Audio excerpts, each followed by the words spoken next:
Alors, bonsoir tout le monde. On est très heureuse de vous recevoir ce soir sur la plateforme du Wellness, la plateforme dédiée au renouvellement du bien-être au sein de la cellule familiale. Et ce soir, j'ai le bonheur de recevoir Claire Dahan. Bonsoir Claire. Bonsoir Yardena. Claire, tu es psychologue clinicienne, tu es psychothérapeute, tu es praticienne en hypnose et EMDR et bien sûr coach certifié. Et ta spécialité, c'est la périnatalité et les psychotraumas. Oui. Et ce soir, tu vas nous parler d'un sujet vraiment crucial. Et c'est comment réagir face à un proche qui a subi bien des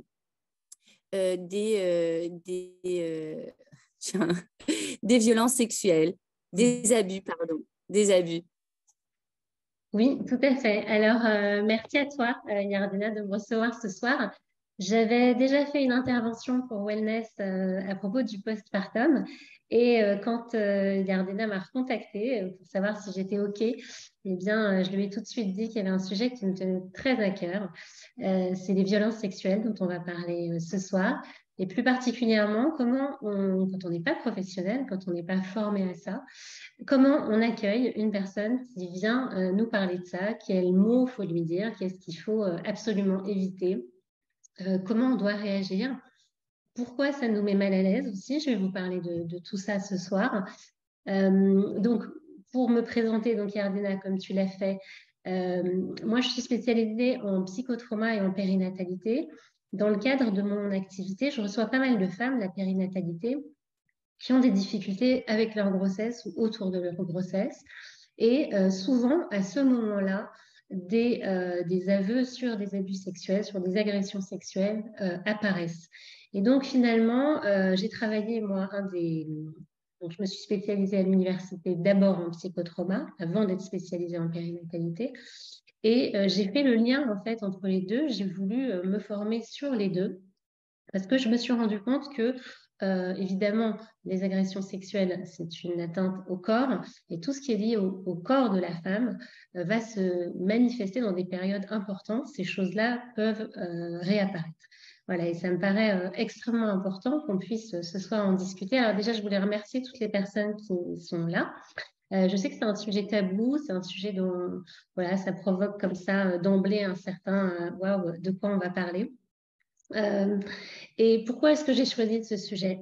Alors, beaucoup de patientes m'en parlent, des patientes dans le cadre de la périnatalité, si bien que maintenant, c'est une question que je pose systématiquement en consultation à la première ou deuxième ou troisième séance.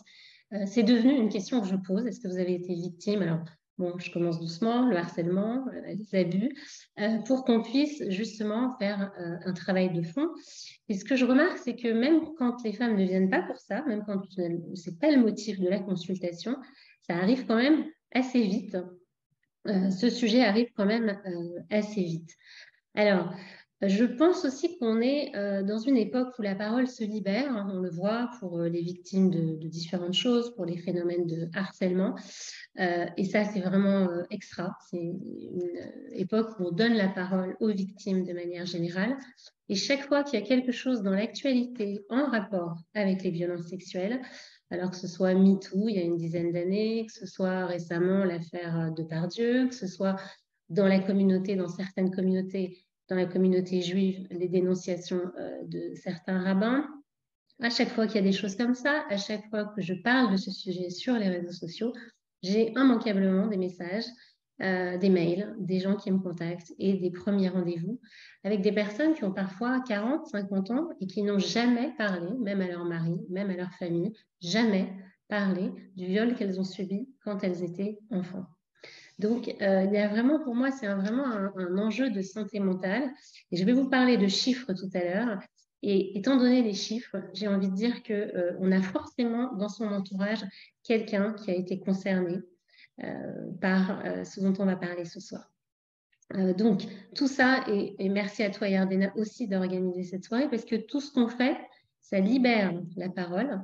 Et le fait de libérer la parole, ça va permettre justement de faire non seulement de la prévention, mais qu'en plus, les agresseurs sexuels aient davantage peur de commettre ces agressions.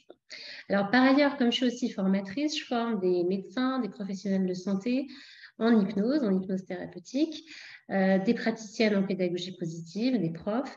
Et c'est vrai que c'est pas rare qu'à l'issue d'une journée de formation, on m'écrive et qu'on me dise, Claire, voilà, on a eu un aveu, une confidence d'un patient, d'un élève, on ne sait vraiment pas quoi faire. Et donc, ils m'avouent qu'ils sont un peu dépassés par la situation.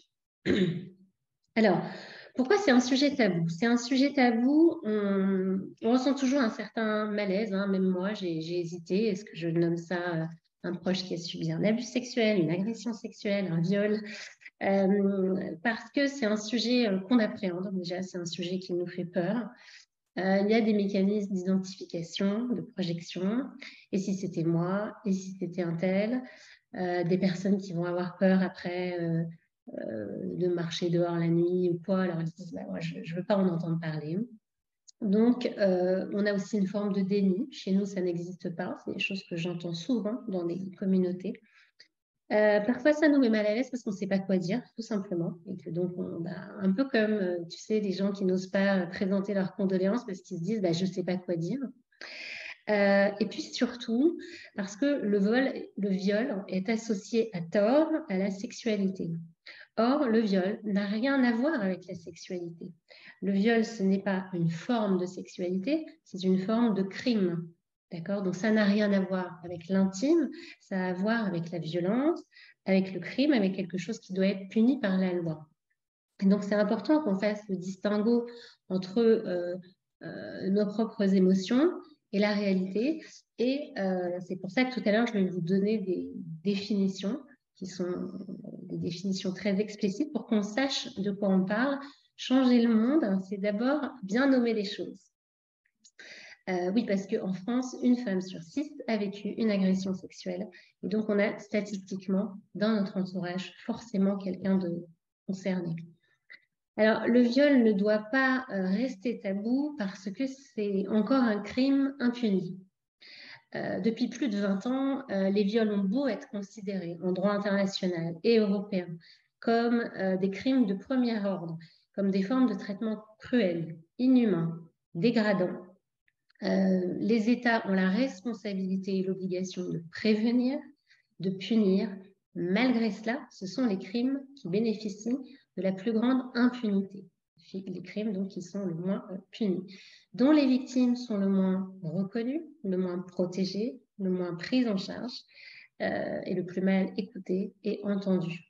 Et donc, c'est pour ça que ce soir, c'est vraiment, je trouve que assister à une conférence comme ça, c'est aussi, j'ai envie de dire, un engagement humain, moral, presque politique, de pouvoir se dire, mais on ne peut pas rester dans un monde où ça se passe et où on ne fait rien. Alors, par quoi elle est alimentée, cette impunité? Cette impunité, elle est alimentée par plusieurs choses dont on va parler ce soir. Alors, le déni sociétal, donc le déni, c'est un mécanisme de défense, d'accord? C'est pas de ça chez nous, ça n'existe pas. La tolérance face aux violences masculines. Un homme a besoin de soulager ses pulsions sexuelles, c'est pas de sa faute, il a des pulsions. Le silence imposé aux victimes. Quand on ne sait pas écouter une victime, bah forcément, on lui impose, entre guillemets, une forme de silence, a fortiori quand on lui dit de se taire. Les stéréotypes sexistes. Tout à l'heure, on parlera de la culture du viol, c'est un concept très important. La culpabilisation des victimes, l'absence de dépistage, pas assez de prévention. J'avais écrit un article d'ailleurs à ce sujet, qui pourrait faire l'objet d'un autre webinaire si tu le souhaites, mais comment on fait de la prévention avec nos enfants. C'est-à-dire que plus il y a de la prévention et plus on met des mots extrêmement précis sur les choses, et tout ça, ça peut justement faire baisser cette impunité qui est une vraie prise de conscience.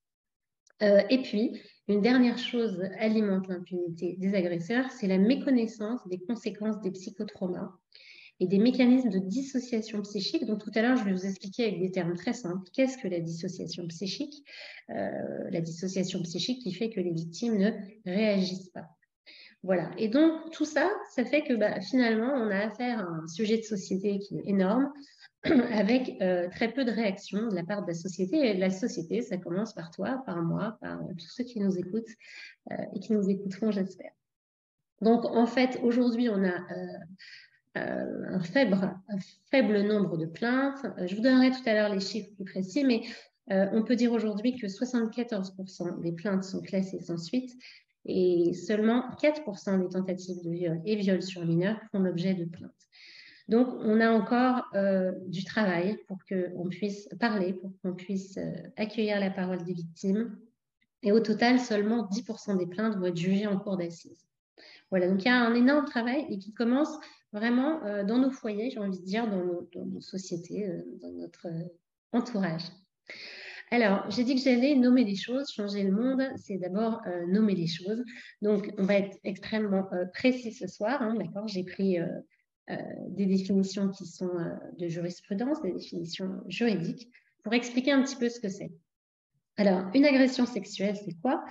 Ça désigne toute atteinte sexuelle non consentie, avec ou sans pénétration, commise avec violence, contrainte, menace ou surprise, qui implique de toucher les parties intimes du corps humain sans l'acquiescement, donc sans le consentement explicite de la victime. Dans certaines situations, même si l'agresseur prétend avoir obtenu le consentement de sa victime, il s'agit tout de même d'une agression sexuelle. Donc, dans quelle situation? Si la personne n'a pas donné son consentement sur le moment, si la personne est mineure, si la personne est sous l'influence d'alcool, de drogue, de médicaments, si elle est figée par l'effet de surprise, si elle est terrorisée, si la personne a été manipulée dans le cas d'emprise psychologique par un prédateur sexuel. Voilà un peu sur les questions de consentement dont on parle de plus en plus maintenant. Alors, pour distinguer un petit peu viol, agression sexuelle, abus, donc encore une fois, les définitions telles qu'elles sont, définitions juridiques. Ce qu'on appelle un viol, c'est deux choses. Il faut qu'il y ait deux critères. Acte de pénétration sexuelle de quelque nature qu'il soit. Et deuxièmement, sans consentement, donc avec violence, contrainte, surprise, et qui justifie un crime, qui constitue un crime justifiant donc la cour d'assises. Alors, le viol, c'est puni par la réclusion criminelle, 15 ans en cas de viol simple, 20 ans en cas de circonstances aggravantes. La définition de viol ne fait pas de distinction, ni selon le sexe de l'auteur du crime, ni selon le sexe de la victime, ni selon la nature de l'acte. L'agression sexuelle par opposition au viol, c'est sans pénétration. Simplement, c'est également une atteinte. On a par exemple dans les cas d'agression sexuelle l'exhibition sexuelle qui est punie d'un an d'emprisonnement, et les autres agressions sexuelles que le viol, c'est 5 ans d'emprisonnement.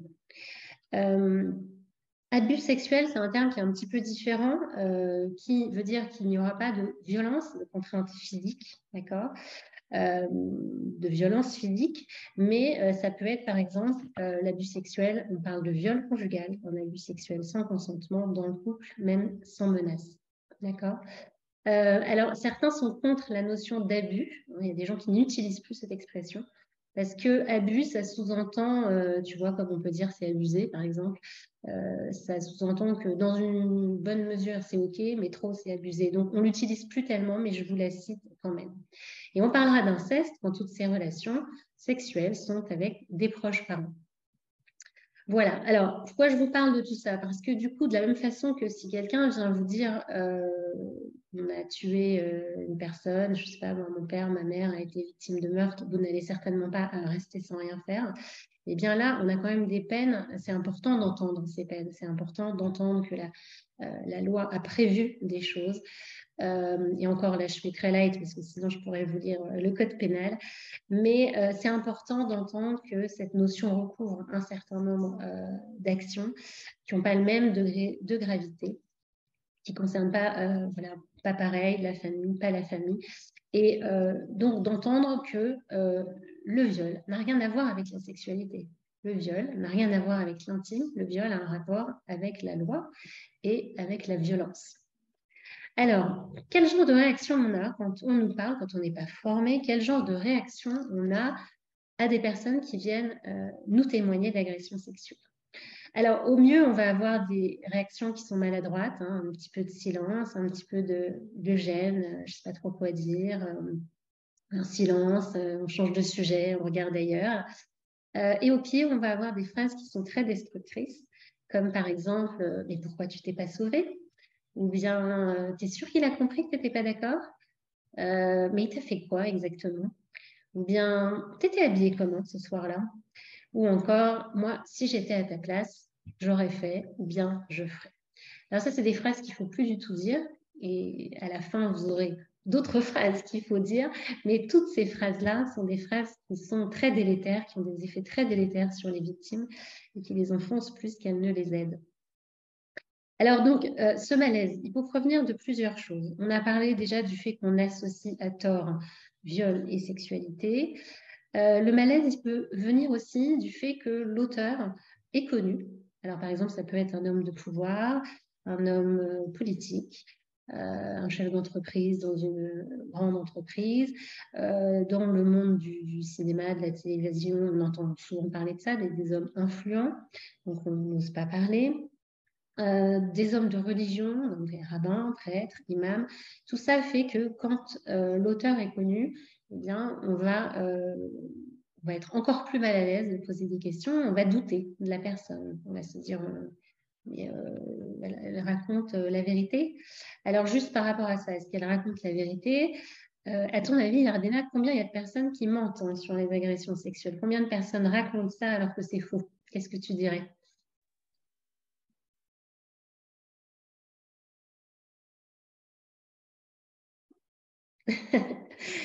Alors, aujourd'hui, on parle d'à peu près 4% de personnes qui racontent de fausses révélations. Donc, vraiment, on est sur quelque chose de très, très petit.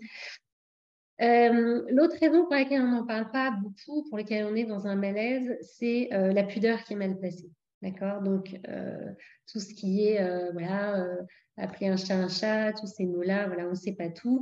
On ne veut pas trop parler, pas trop... un peu comme si c'était contagieux, en fait, de parler de ça, un peu comme si ça pouvait donner des envies aux gens. Or, parler, c'est de la prévention. On peut parler de tout, bien évidemment dans une forme adaptée, par exemple aux enfants, mais c'est la loi du silence qui est dangereuse. C'est la loi du silence et c'est jamais les mots. Et dans les groupes, justement, les communautés, les groupes religieux, qui sont des groupes assez fermés, d'accord, qui sont des groupes où le sentiment d'appartenance, il est très, très fort, et où justement, on va dire pas de ça chez nous, c'est justement les groupes où les agresseurs ont le moins peur d'agir. Pourquoi? Parce qu'ils savent très bien que dans une communauté fermée, c'est tabou, qu'on risque de ne pas nous croire, qu'on peut avoir honte, qu'on peut être menacé. Et donc finalement, on se rend compte que ne pas en parler, ça nourrit le phénomène et ça facilite le travail aux agresseurs. C'est un peu une aubaine pour eux d'avoir affaire à des gens qui ne parlent pas. Alors, quelles sont les conséquences d'un viol? Les conséquences d'un viol, elles sont encore méconnues. Alors, elles sont très larges. Hein. Là, je vais vous donner ce que je peux vous donner, mais c'est vraiment, on a des conséquences qui peuvent jouer sur le psychisme, sur le corps. On a tout d'abord un syndrome de stress post-traumatique, ce qu'on appelle un PTSD. Alors, c'est quoi le syndrome de stress post-traumatique? Ça va être, par exemple, une hypervigilance. La personne va sursauter au moindre bruit. Elle va faire des cauchemars, elle va faire des flashbacks, c'est-à-dire que dans sa vie quotidienne, il va y avoir des choses qui vont faire effraction. Hein. Un trauma, c'est quelque chose qui fait effraction dans notre psychisme, quelque chose auquel on n'est absolument pas préparé. La personne va développer des syndromes d'évitement, donc il va éviter des tas de choses, éviter des gens, éviter de faire confiance, éviter de sortir de chez elle parfois. Il va y avoir des manifestations psychosomatiques variées. Alors, on peut avoir des manifestations psychosomatiques du type douleur chronique. Parfois, c'est ça qui interpelle les médecins, des douleurs abdominales chez les filles, par exemple, chez les petites filles. On peut avoir après toutes sortes de douleurs chroniques, des douleurs au dos, des migraines, enfin tout ce qui est douleur chronique qui ne s'explique pas. De l'anxiété chronique, des crises d'angoisse. Des dépressions qui vont jusqu'à des sévères épisodes dépressifs, avec parfois des passages à l'acte. Il faut savoir qu'il y a 6 fois plus de tentatives de suicide chez les victimes de viol que dans le reste de la population.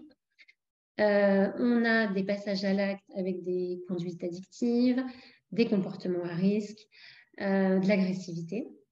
des troubles du comportement alimentaire, notamment chez la fille, puisque donc, elle est habituée à... C'est comme si son corps avait été habitué à être malmené, en quelque sorte.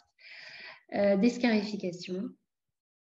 Dans la vie sexuelle, soit une hypersexualisation, contrairement à ce qu'on pourrait penser, soit au contraire, une grosse difficulté à avoir des relations sexuelles, même des années après, même avec son mari, même quand tout se passe bien.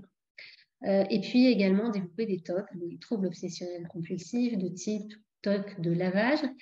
Vous savez peut-être, mais les TOC, elles ont pour fonction de protéger. Une personne pense que si elle fait tout comme ci et comme ça, à ce moment-là, elle va être protégée.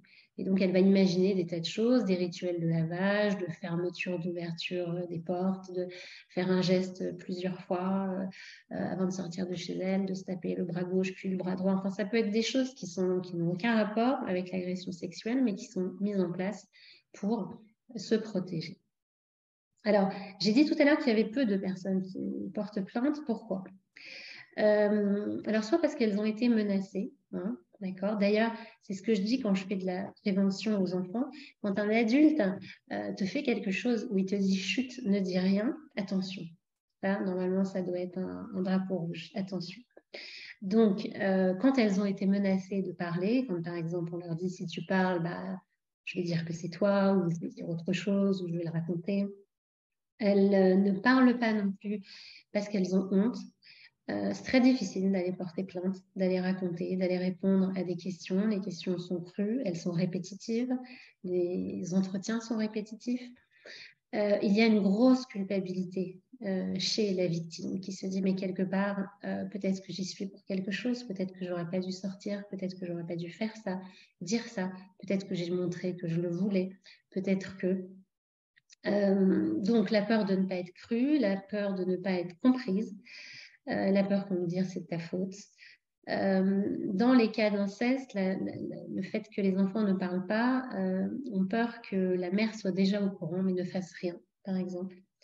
Ou alors dans le cas d'inceste dans des familles ou même dans des familles recomposées, les enfants ont peur de parler parce que ça bouleverse la famille.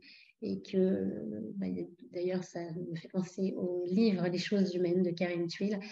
Ça peut tout à fait bouleverser les familles. Quand deux familles refont leur vie, ça crée une famille recomposée. C'est sûr que quand il y a un qui a une agression sexuelle sur l'autre, c'est sûr que ça remue. Ça remue, ça crée des ruptures de liens.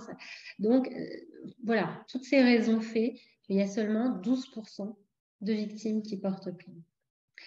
D'ailleurs, les enfants disent souvent, parce que c'est vrai que quand je les rencontre adultes et qu'ils me disent qu'enfants, ils n'en ont pas parlé, ils me disent qu'ils craignent d'inquiéter leurs parents, de leur causer du souci, de leur faire de la peine, un peu comme dans les problématiques de harcèlement finalement. Peur de prendre trop de place. Et c'est vrai que c'est assez surprenant.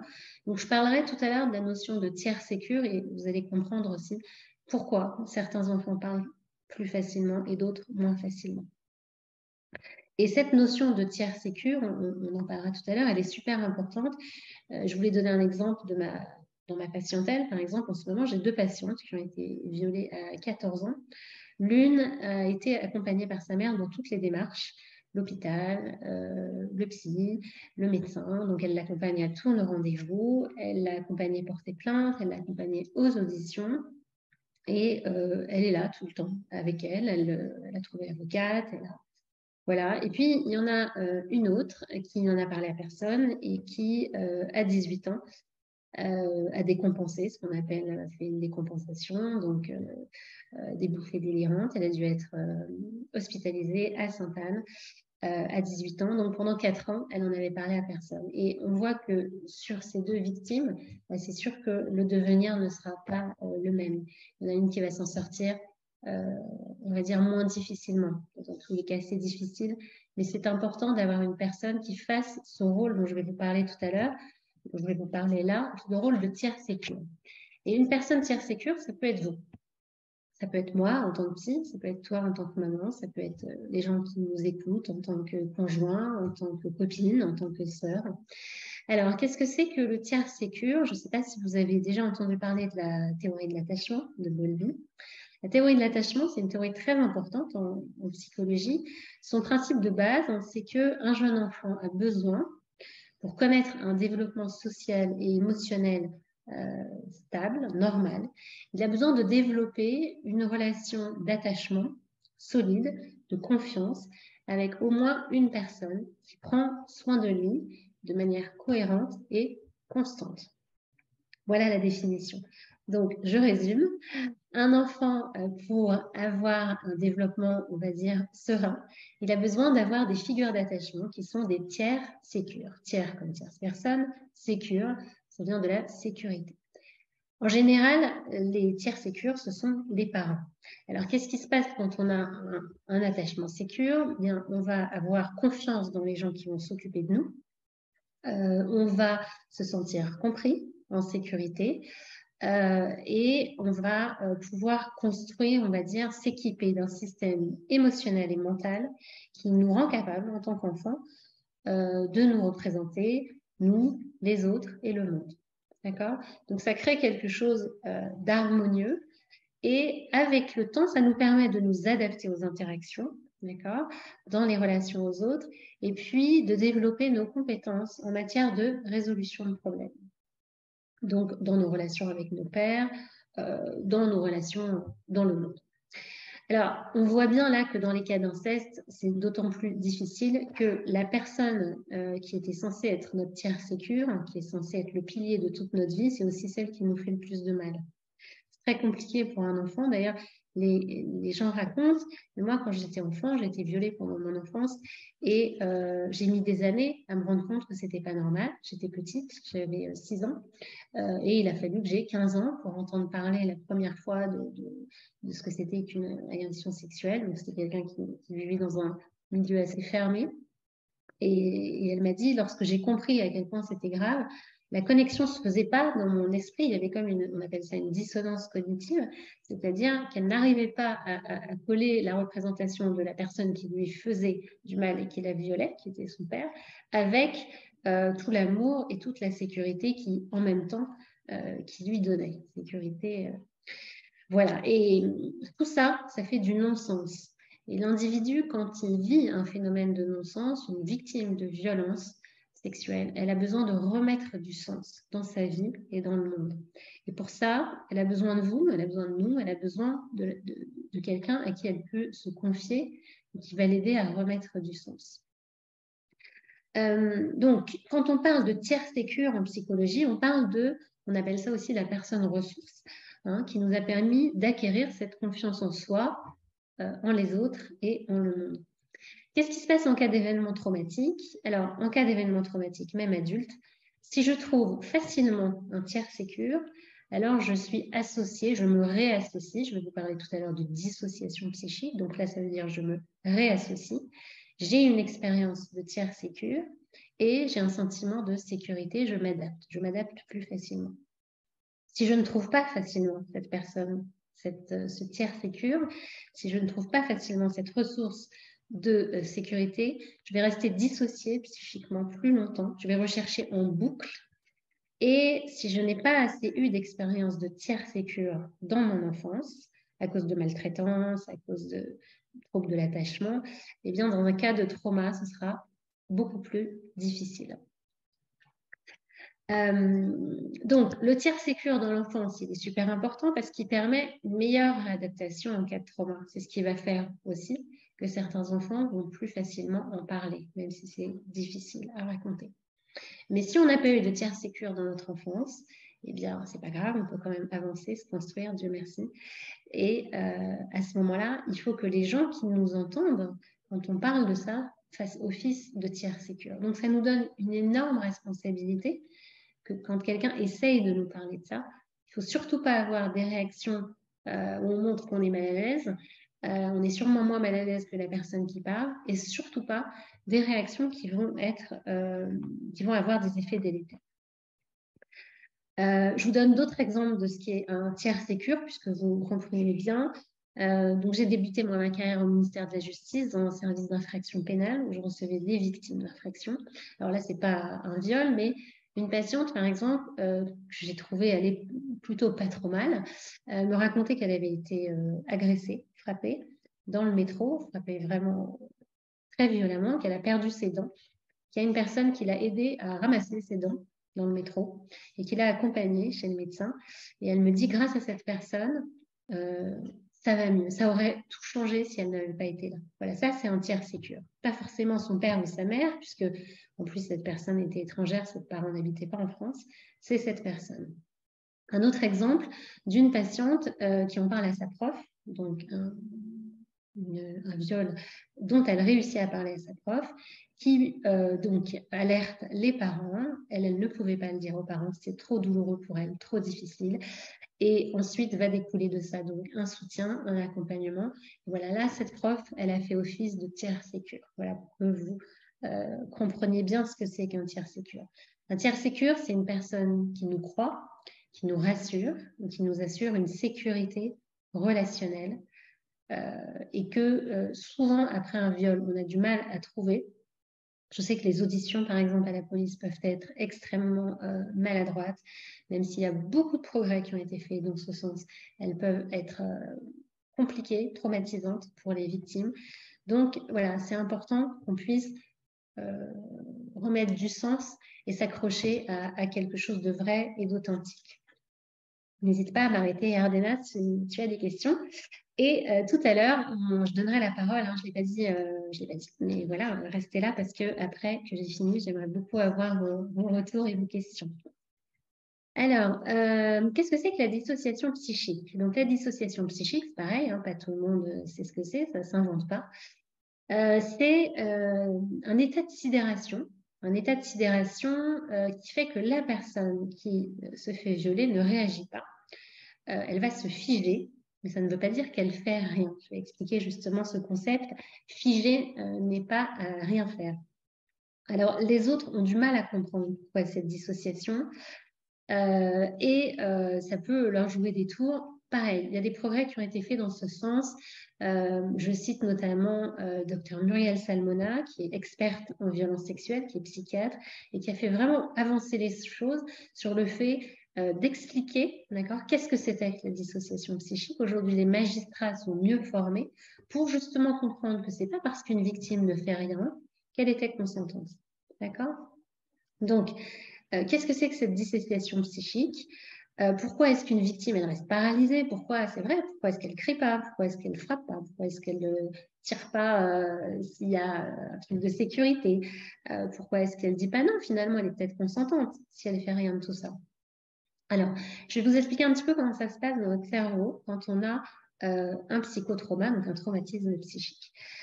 Alors, face à un danger raisonnable, un danger du style, je ne sais pas moi, je traverse, il y a une voiture qui arrive, ou alors il y a un feu, notre cerveau, et plus précisément l'amygdale cérébrale, hein, parce que c'est celle-là, mais ce qui est dans le cerveau, qui a la taille d'une amande, l'amygdale cérébrale, elle va préparer le corps à l'attaque ou à la fuite. Et pour ça, elle va sécréter du cortisol et de l'adrénaline, qui sont deux hormones de stress qui vont permettre d'agir. Ça va faire en sorte que le pouls s'accélère, la respiration aussi, le rythme cardiaque, tout ça en vue de réagir. La personne va se mobiliser, elle va avoir d'un coup une décharge d'adrénaline, de cortisol qui va lui permettre de réagir. Mais ça, c'est dans le cas d'un danger, on va dire, imaginable, d'un danger possible, d'un danger qui n'est pas un viol, d'un danger, on va dire, d'une gravité moindre. Mais si la fuite et l'attaque ne sont pas possibles, et face à quelque chose qui est un non-sens, qui arrive par surprise, par menace, par terreur, quand on est face à des violences qui sont impensables, alors la personne, elle ne peut pas intégrer ce qui lui arrive. La victime, elle se retrouve submergée par ces hormones. Et ces hormones, lorsqu'elles sont déversées en trop grosse quantité, si le système d'alarme ne s'arrête jamais, la personne, elle peut mourir. Le système peut s'arrêter. Et donc, finalement, le cerveau est bien fait pour éviter que ça explose. Eh bien, il y a une paralysie des fonctions supérieures. Et donc, tout ce qui peut permettre d'agir ou de réagir dans un danger normal, c'est bloqué. d'accord? C'est bloqué. La personne, donc la plupart des victimes racontent la même chose.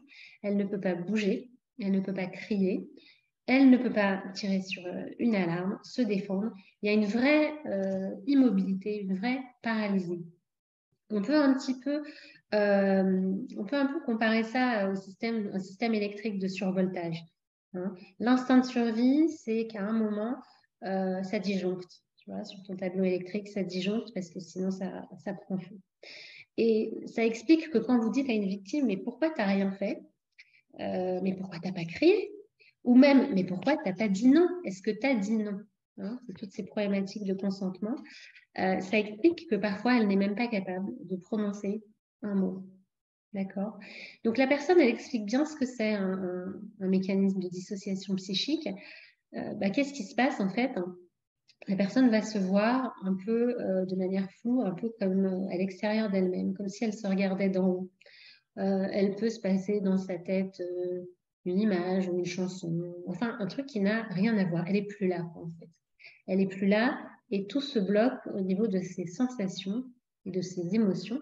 Et ce qu'il faut comprendre, c'est que ça se bloque par instinct de survie. Ça se bloque parce que c'est un traumatisme psychique. D'accord? Donc ça, c'est vraiment intéressant à comprendre et je trouve que c'est pas mal de banaliser un petit peu enfin pas le banaliser, mais au contraire de le rendre public, ce concept, que les personnes puissent comprendre ce que c'est qu'une dissociation traumatique. Donc voilà, ce système de cortisol, d'adrénaline, de surcharge, et comme ça risque d'exploser, et ça disjoncte, tout descend, et ce qui permet à la victime de survivre. Et donc en fait, le fait que la personne soit privée de ses émotions, de ses sensations, ça l'empêche de réagir, ok, mais ça l'empêche aussi de mourir, hein. C'est ça qu'il faut comprendre.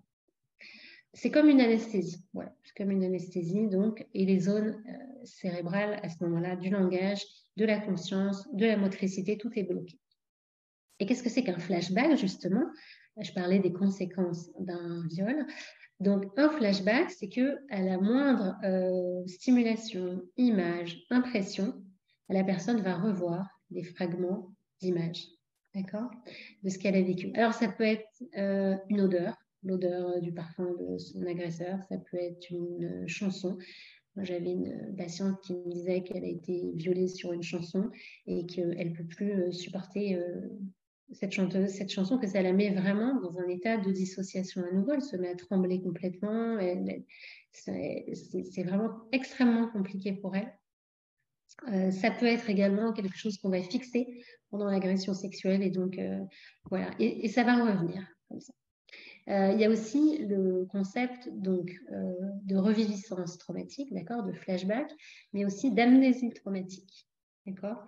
Tu as bien compris que du coup, vous avez bien compris que on peut ensuite oublier ce qui se passe à cause de tout ce mécanisme et donc ne pas être capable de retranscrire de manière fidèle qu'est-ce qui se passe. Donc, une autre chose qu'il ne faut jamais dire à la victime, c'est « mais qu'est-ce qui s'est passé exactement ?» Alors, qu'est-ce qui s'est passé exactement? D'abord, elle est bien incapable de répondre. Et puis ensuite, ça ne nous regarde pas, c'est difficile à raconter. Il faut savoir que les victimes d'agressions sexuelles, de viols, elles racontent une petite partie de ce qui leur est arrivé, une toute petite partie. Et donc ça, c'est des questions qu'il ne faut pas poser. Mais il était quelle heure? Mais c'était dans quel train? Mais t'allais où? Mais il t'a fait quoi exactement? Voilà, ça, c'est pas des questions qu'on pose. Alors, j'ai parlé aussi tout à l'heure de la loi du silence. J'ai expliqué que c'était en lien avec la culture du viol. La culture du viol, c'est un concept sociologique qui est fondamental. La culture du viol va consister à banaliser, à minimiser la responsabilité de l'agresseur, voire à l'excuser, d'accord, en ramenant la responsabilité sur la victime. Ok. Donc, en fait, c'est une inversion, c'est un non-sens total. Et je vais vous donner quelques chiffres. Il y a encore la culture du viol. Alors, la culture du viol, ça va être typiquement, mais elle doit y être pour quelque chose. T'as vu comment elle était habillée? Elle a dû le séduire. Ou bien, mais elle est folle de s'être isolée avec lui et d'être allée là-bas. Mais elle n'a pas remarqué qu'il n'était pas net, mais elle n'a pas de discernement. Ou bien, elle ne devait pas être très claire sur son consentement. Voilà. Donc, toutes ces choses-là sur le fait que finalement, le viol, c'est le seul crime où la victime, elle est un peu coupable. Donc, ça, c'est une double dose d'injustice. Le viol, ce que je voulais vous dire ce soir, ça peut arriver à tout le monde et la personne n'est jamais fautive. Ça peut arriver à vous, à moi, à vos sœurs, à vos mères, à vos copines, à vos tantes, à vos filles. Ça peut arriver à tout le monde et une personne n'est jamais fautive. Et plutôt qu'éduquer nos filles à se taire, à se cacher, il faut éduquer nos garçons à retenir leurs pulsions sexuelles. Il faut leur expliquer ce que c'est que le corps de l'autre, respecter les notions de consentement. Et ça, c'est vraiment fondamental. Et quand on parle de déni, quand on parle de tabou, quand les gens disent « pas de ça chez nous », moi, j'ai envie de leur dire « mais si c'était votre mère qui venait vous raconter ça ou votre sœur, vous lui diriez quoi? C'est pas possible, pas de ça chez nous ?» C'est pas possible de dire pas de ça chez nous. Pas de ça chez nous, c'est vraiment grave. C'est vraiment la double peine. D'accord? Et c'est très important que vous compreniez que personne n'est fautif d'un viol, que ça peut arriver à tout le monde et à tout âge. Il n'y a pas d'âge. Ça peut être une vieille personne, ça peut être un enfant. Il y a des enfants qui se font violer à partir de 2 ans. Ça peut être commis par n'importe quelle personne. Ça peut être commis même par une grand-mère. Donc, tous les cas de figure sont possibles. Et à partir du moment où tous les cas de figure sont possibles, on ne peut plus rester silencieux. On ne peut pas ne pas croire, on ne peut pas ne pas réagir. Alors, on a aussi cette idée reçue qu'un violeur, c'est quelqu'un qui surgit la nuit dans un parking, les yeux injectés de sang, un type bourré, drogué. Bon, alors, c'est pas du tout ça.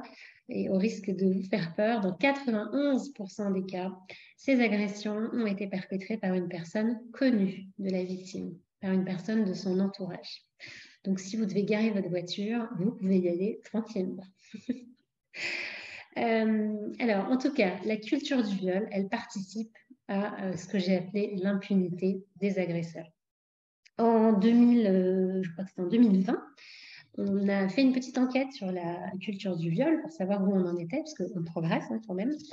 Eh bien, on a encore quand même 40% des personnes interrogées pensent qu'une attitude provocante de la victime atténue la responsabilité du violeur. D'accord?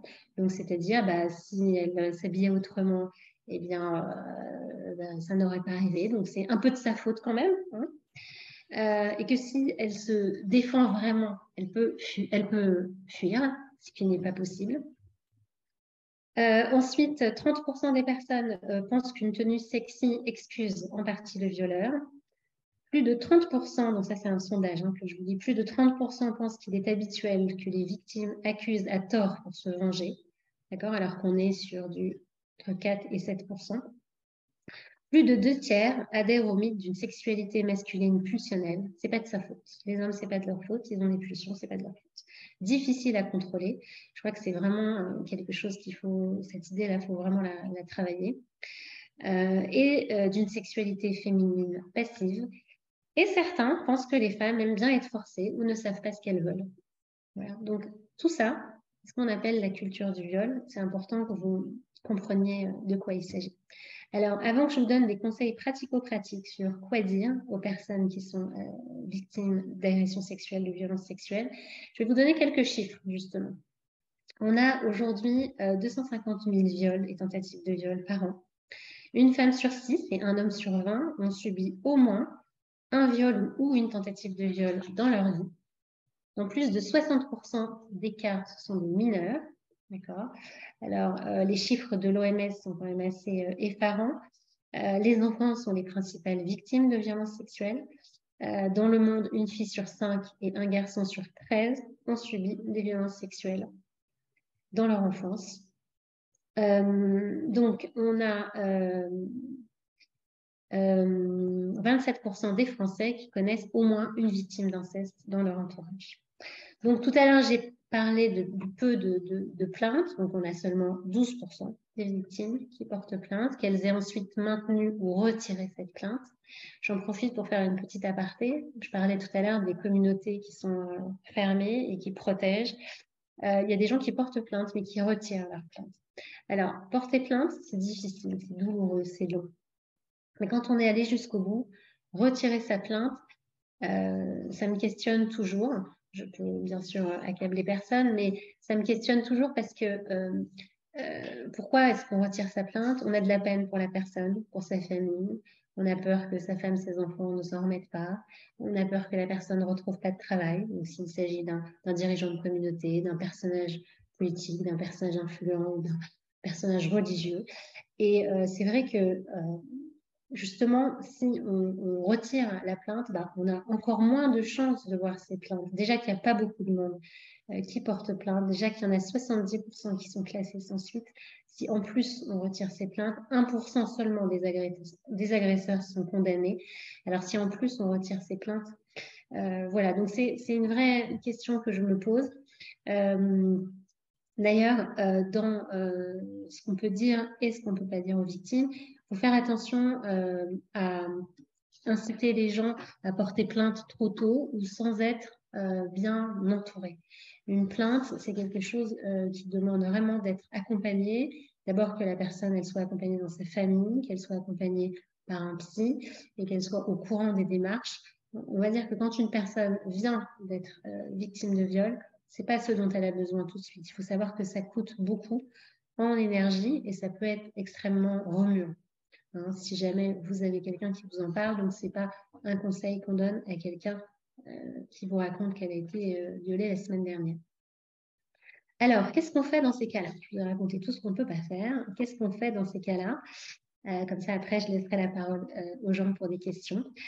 Alors, d'abord, comme toute souffrance psychique, on l'accueille. Qu'est-ce que c'est qu'accueillir une souffrance psychique? C'est dire à la personne qu'on la croit, qu'on l'entend. Et puis, si on ne sait pas quoi dire, eh ben, on peut tout simplement dire « Waouh, ça doit être vachement difficile ». Dans des mots simples, dans des mots comme on parle à une copine. « Waouh, ça a dû être super dur pour toi ». Et puis, c'est important aussi, quand on peut, de remercier la personne. Merci de la confiance que tu m'accordes, son degré de proximité, parce que c'est pas facile de raconter ça à quelqu'un.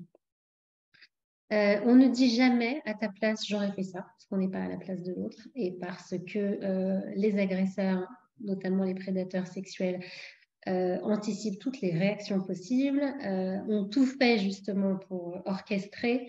Il y a des mécanismes d'emprise psychologique qui sont très bien faits. Hein. Il y a toujours une même stratégie. C'est souvent des personnes qui ont un ascendant. Donc, on va avoir, par exemple, le prof, l'éducateur, le rabbin, le prêtre, je sais pas moi, le moniteur ou le directeur d'un établissement. Ce sont toujours des gens qui sont plus âgés et qui ont un impact. Donc, dire à ta place, ça n'a pas de sens. Il faut savoir que l'agresseur, il a une longueur d'avance sur la victime. Et en général, puisque rappelez-vous, la plupart, c'est dans l'entourage, en général, il prépare son coup de manière assez intelligente.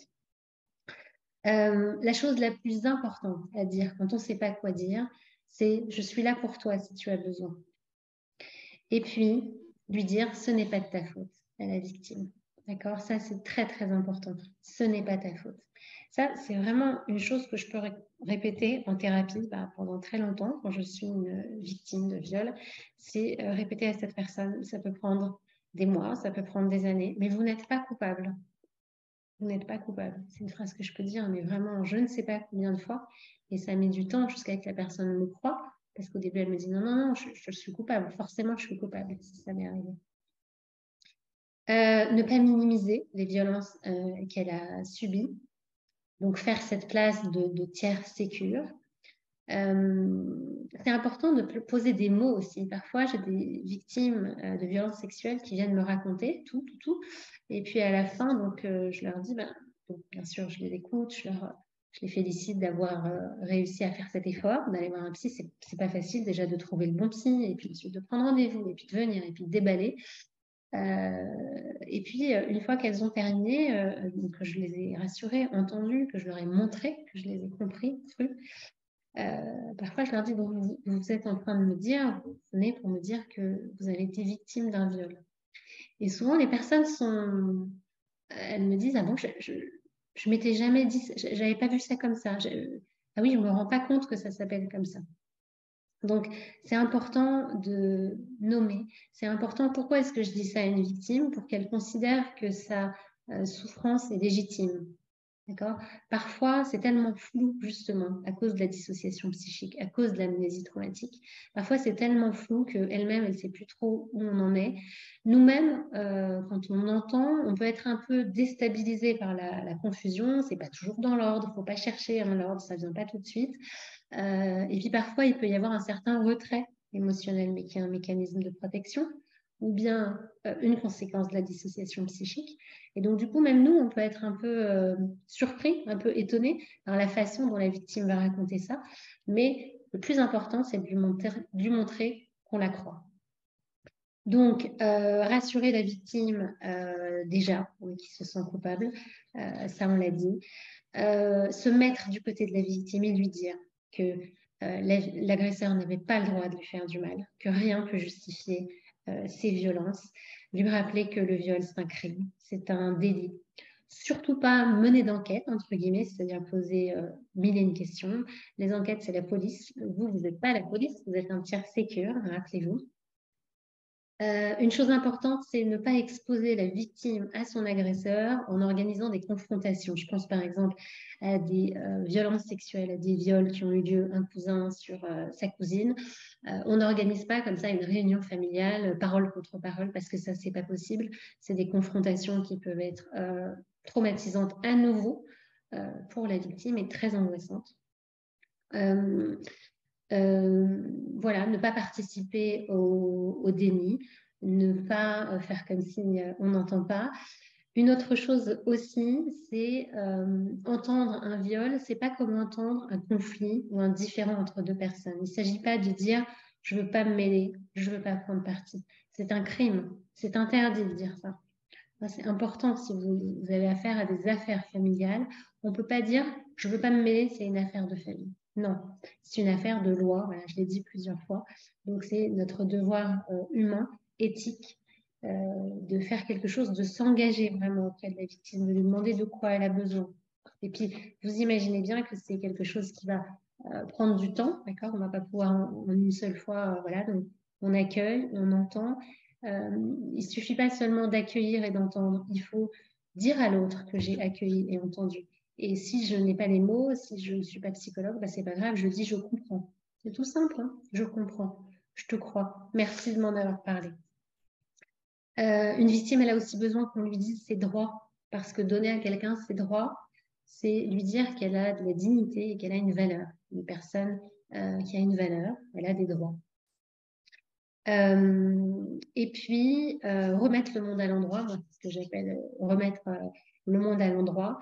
Donc, essayer de lui expliquer que ses réactions sont normales, que si elle n'a pas pu réagir, c'était normal, que c'est de la dissociation psychique, que c'est des réactions qui sont connues maintenant, qui nécessitent des soins spécifiques.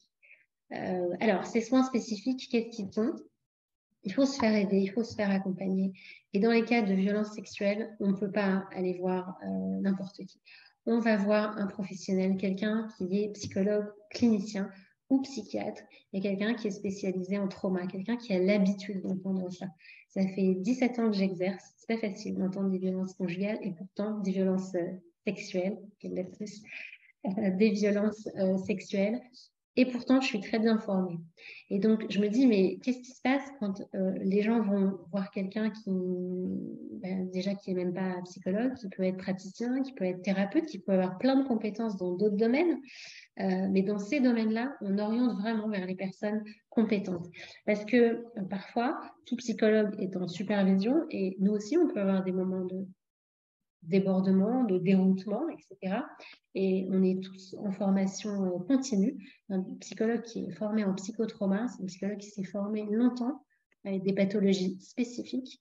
Et donc, c'est vraiment vers ces professionnels qu'il faut orienter. Alors, qu'est-ce qui marche bien ?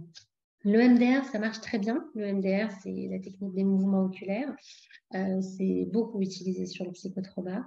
L'hypnose, quand elle est pratiquée, on a compris que dans ce cadre-là, il faut qu'elle soit pratiquée par un psychiatre ou par un psychologue. Après, si la personne veut également faire de la relaxation, de la sophrologie, bien sûr, mais dans un second temps. Donc, on peut aider la personne à trouver quelqu'un, par exemple. On peut lui rappeler qu'il faut qu'elle se traite, qu'elle a le droit d'être traitée, qu'elle aura moins justement de réviviscence traumatique, ces fameux flashbacks qui l'empêchent de passer à autre chose pendant des années, parfois pendant des dizaines d'années. Et puis lui expliquer aussi que c'est OK, le chemin est long, mais qu'on sera là. Qu'elle a le droit d'aller mal. Parfois, simplement dire à quelqu'un, mais tu sais, t'es mal, c'est normal que tu sois mal, c'est OK d'aller mal. C'est OK d'aller mal quand on a subi un viol, une agression sexuelle, c'est normal.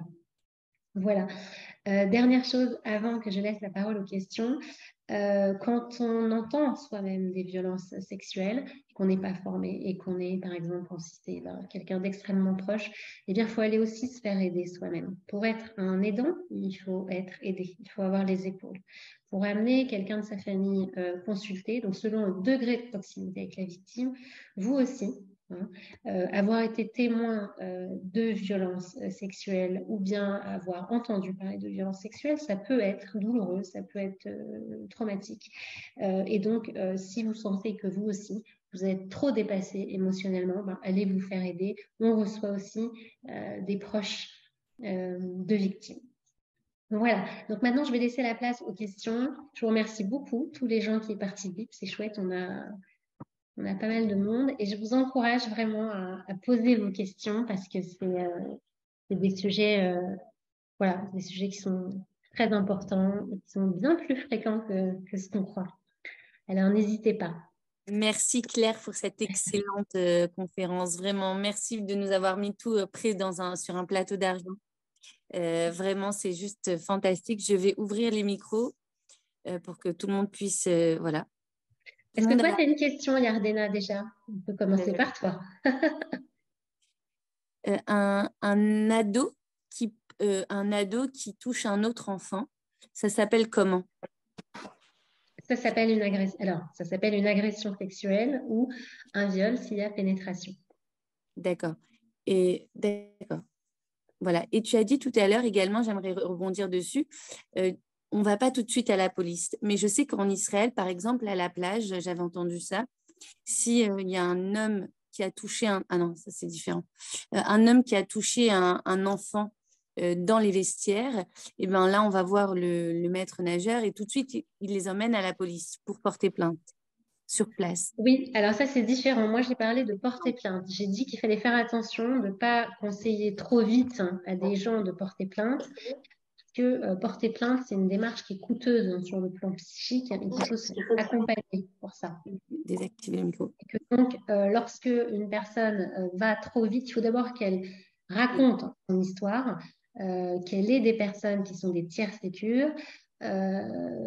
Ça prend du temps, on ne porte pas plainte comme ça. Je parlais de ça. Là, tu me parles d'autre chose, d'une dénonciation, bien sûr, qu'un maître nageur, si on lui dit le moniteur a fait ça, direct, la police, bien évidemment. Moi, je parlais plutôt de la démarche de porter plainte, qui est une démarche qui demande des ressources et qui est compliquée. Bien sûr. Voilà, l'accompagnement, c'est long surtout. C'est long. J'ai parlé tout à l'heure du fait que ce soit malheureusement classé sans suite, donc il faut être préparé à ça. Il faut être préparé sur tous les plans. Je voulais donner un exemple à ta question. J'ai une patiente qui a 24 ans, qui a été violée quand elle était petite pendant 8 ans par son oncle, qui a porté plainte. Et donc, je l'ai accompagnée pour ça. Je l'ai accompagnée dans les démarches. On a fait de l'hypnose, on a fait de l'EMDR, on a fait beaucoup de séances. Et malheureusement, son agresseur est mort. Là, elle a décompensé complètement. Elle est aujourd'hui hospitalisée en psychiatrie. Et le fait que ce soit non abouti, ça a été quelque chose de terrible pour elle. Parce que déjà, elle avait mis du temps à parler, puis du temps à consulter, puis du temps à porter plainte, puis du temps à ouvrir les courriers, puis du temps à accepter d'en parler avec moi, puis du temps à accepter les confrontations. Puis son agresseur est mort. Donc voilà le genre de choses qui sont compliquées et qui peuvent arriver. Voilà, alors je vois qu'il y a quelqu'un qui a levé la main. Merci beaucoup pour tous ces exemples et tout. Merci pour tout. Alors, il y a Camille, je pense, Sarah, qui a... Oui.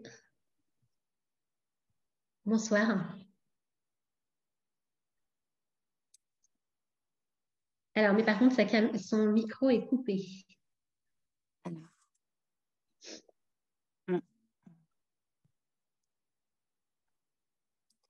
Voilà, je vais réactiver tous les Ah micros. voilà, je ne pouvais pas parler. Merci. Bonsoir Claire. Et dans le cas où c'est un enfant qui, dans le cadre scolaire ou de colonie de vacances, va informer les enseignants ou les moniteurs qu'il se fait agresser à la maison, donc vraiment par ses parents, quelle est la démarche à suivre? Eh bien, il faut faire un signalement, mais pas tout le monde est habilité à faire un signalement. Donc, alors là, vous posez une colle. Est-ce qu'un directeur de colo est à même de le faire? Un médecin, un psychologue, un psychiatre. Je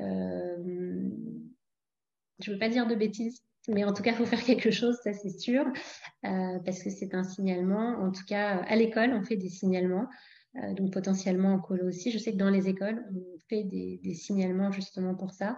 Il y a une psychologue scolaire, mais même dans les écoles où il n'y a pas de psychologue scolaire, quand les enfants rapportent ça, on fait des signalements sur un mineur. Oui.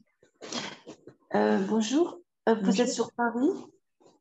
Oui, je reçois sur Paris, dans le 8e, oui. D'accord, très bien. Et vous avez les coordonnées que vous pouvez donner éventuellement pour... Vous me trouvez très facilement avec mon nom, en tapant Claire Dahan, vous me trouvez sur Internet.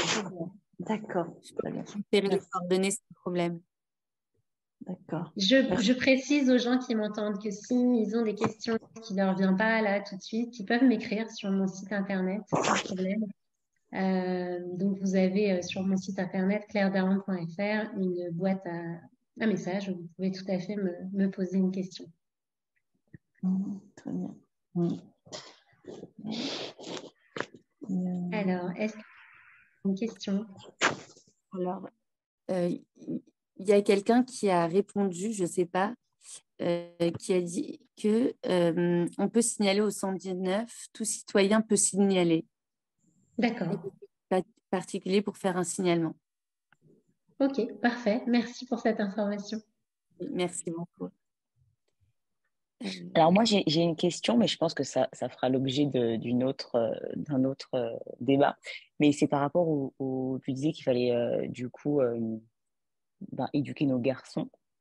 Mais en fait, à quel moment on se dit, enfin tu vois, c'est-à-dire qu'on a des garçons, mais on se dit, bon, bah alors les pulsions, comment on les gère? Enfin, je sais pas, moi, je serais paumée de savoir comment leur parler ou comment même si voilà, ils voient comment ça se passe à la maison et tout, et qu'on fait attention à tout, mais à quel moment à quel moment il y a un garçon qui va dévier?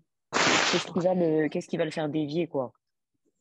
Alors, merci Elsa. Je ne sais pas si je suis claire, hein, mais voilà. Je pense avoir compris ta question. Merci Elsa. Alors, déjà, dans des familles où il y a des filles, le fait de respecter le corps de sa sœur, l'intimité de sa sœur, ça passe par des choses très simples. Hein. Quand quelqu'un est aux toilettes ou à la salle de bain, on n'ouvre pas. Quand quelqu'un a la porte fermée dans sa chambre, on frappe. C'est des choses qui sont vraiment basiques. Quand je parle de pulsion sexuelle, effectivement, c'est difficile de savoir à quel moment. Ce que je voulais dire par là, c'est plutôt apprendre aux garçons à respecter les filles plutôt qu'apprendre aux filles à se cacher, ce qui n'est pas possible. Donc, apprendre aux garçons à respecter les filles, c'est leur apprendre à les respecter tout court. Pas d'humiliation, Parce qu'il faut savoir que le viol, il vient à la fin, hein, l'agression sexuelle, mais avant. Avant, il y a de l'humiliation, des moqueries, des rabaissements, des choses comme ça. Parfois de l'emprise, ça peut se voir dans les familles. Et donc, le respect, c'est un petit peu tout ça. Parfois, il y a des agressions dans des familles qui sont, par exemple, je sais pas moi, d'un garçon à l'égard d'un membre de sa famille, à l'égard d'une sœur ou d'une cousine. Et puis, quand on creuse, on voit que dans la famille, c'est l'enfant, par exemple, qu'on protège le plus, l'agresseur. Ou bien, au contraire, c'est l'enfant qu'on pense qu'il est le plus fragile. Alors donc, faut rien lui dire parce que il est fragile, il n'est pas tout à fait on va dire, voilà, comme ses frères et sœurs. Donc, comme on a peur pour lui, donc on va moins lui demander de choses. Respecter l'autre et respecter l'intimité de l'autre, ça, c'est des choses qui s'apprennent déjà en famille. Déjà à la maison et à chaque fois qu'il y a des gens en général et des filles. Donc le côté, par exemple, comme ça se dit plus maintenant, gentleman, mais enfin, voilà, respecter une fille, moi je trouve que c'est très classe, c'est très joli qu'un petit garçon, déjà, il apprenne voilà, une fille, on va l'aider quand elle a besoin de quelque chose, on ne va pas lui parler méchamment. Alors, de manière assez spontanée, les garçons dans la cour de récré, ils parlent moins mal aux filles qu'aux garçons. Donc, il y a quelque chose comme ça à dîner que, bon, bah, voilà, on fait attention. Mais si ce n'est pas inné, bah, c'est à nous, parents, de le faire, justement, de faire remarquer à travers toutes ces petites choses-là. C'est vrai, merci Claire. Alors, il y a quelqu'un qui lève la main. Ah non, c'était Déborah Nava. Alors, et j'ai une question là dans la... Oui. D'accord, ça. C'est une question perso, donc je regarderai après. Alors, d'accord. Bonsoir, vous m'entendez? Oui, Bonsoir, c'est Déborah Nava. bonsoir Déborah, comment vas-tu? Ça va très bien, franchement très très bien, très intéressant, enrichissant, à la fois sur le plan psychologique de la victime, de la loi, qui permet de voir tous les, comment dire, tout ce qui se passe tout autour de la victime et dans la victime. Vraiment très intéressant. Et ma question portait plutôt sur, au sein de la communauté, Oui. Quand il s'agit d'un prédateur, il y a une chose aussi à laquelle il faut, je pense, mettre en avant, c'est la réputation. Oui. La réputation. Plus au-delà de l'argent, au-delà de tellement de choses, la réputation de la famille, si la personne pourra se marier ensuite, si tous ces aspects-là, si elle ne sera pas rejetée de la communauté d'une certaine manière. Oui. Et ça, voilà, je pense que c'est vraiment la première chose.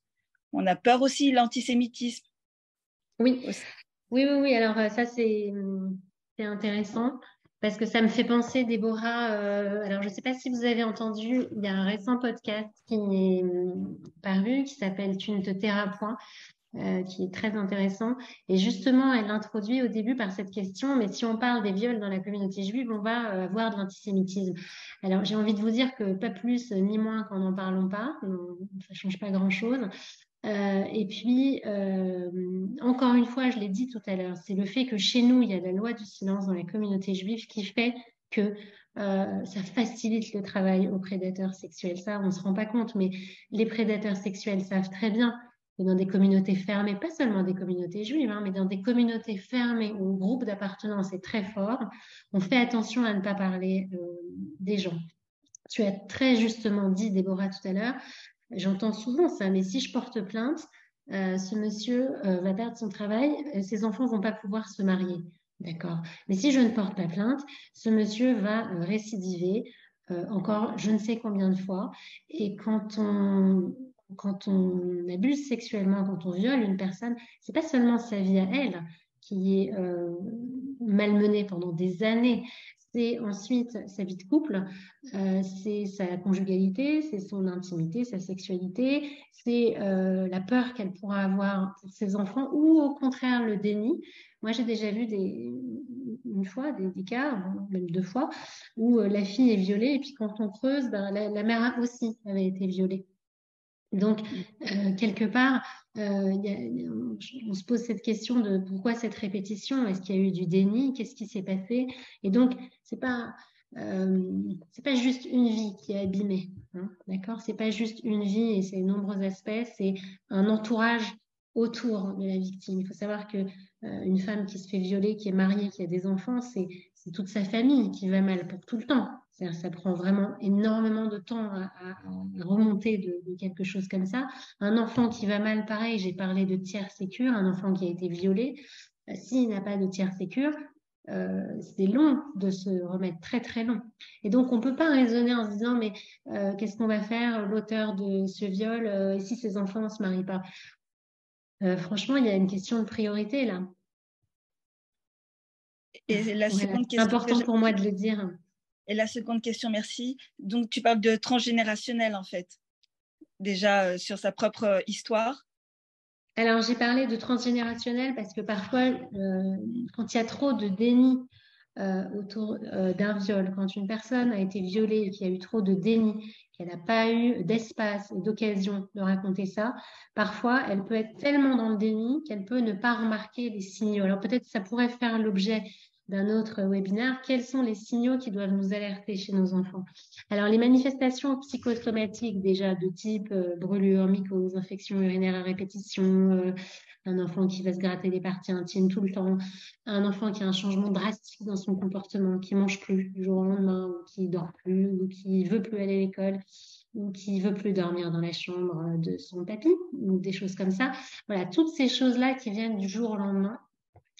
Bon, là, je vous donne dans les grandes lignes, mais je parlais de transgénérationnel parce que parfois le déni peut faire en sorte qu'en tant que parent, on passe à côté de quelque chose qui devrait nous alerter. Soit le déni, soit la peur, la tellement grande peur de la répétition. Enfin, il y a des histoires comme ça qu'on voit. C'est pas une généralité, bien sûr. De toute façon, on ne peut pas faire de généralité d'un sujet comme ça. Mais il y a des histoires qu'on Claire, voit. est-ce que je peux t'interrompre sur juste un mot quand tu parles de ça, de déni, et par rapport à la foi, quand c'est dans la communauté? Comment on répond à ça? J'ai pas vraiment de réponse. Je sais qu'il y a du travail qui est en train d'être fait par de nombreuses personnes. Moi, je vous dis franchement, cette conférence, je l'ai faite parce que je trouve qu'elle a un vrai enjeu. J'entends trop parler de victimes, j'entends trop de victimes. Je l'ai fait parce que ça me tenait à cœur. J'imagine qu'il y a d'autres professionnels qui peuvent en parler. Je suis pas la seule psychologue clinicienne sur la place de Paris à pouvoir parler de ces choses-là dans la communauté. Et j'invite vraiment les personnes qui veulent, qui peuvent prendre la parole.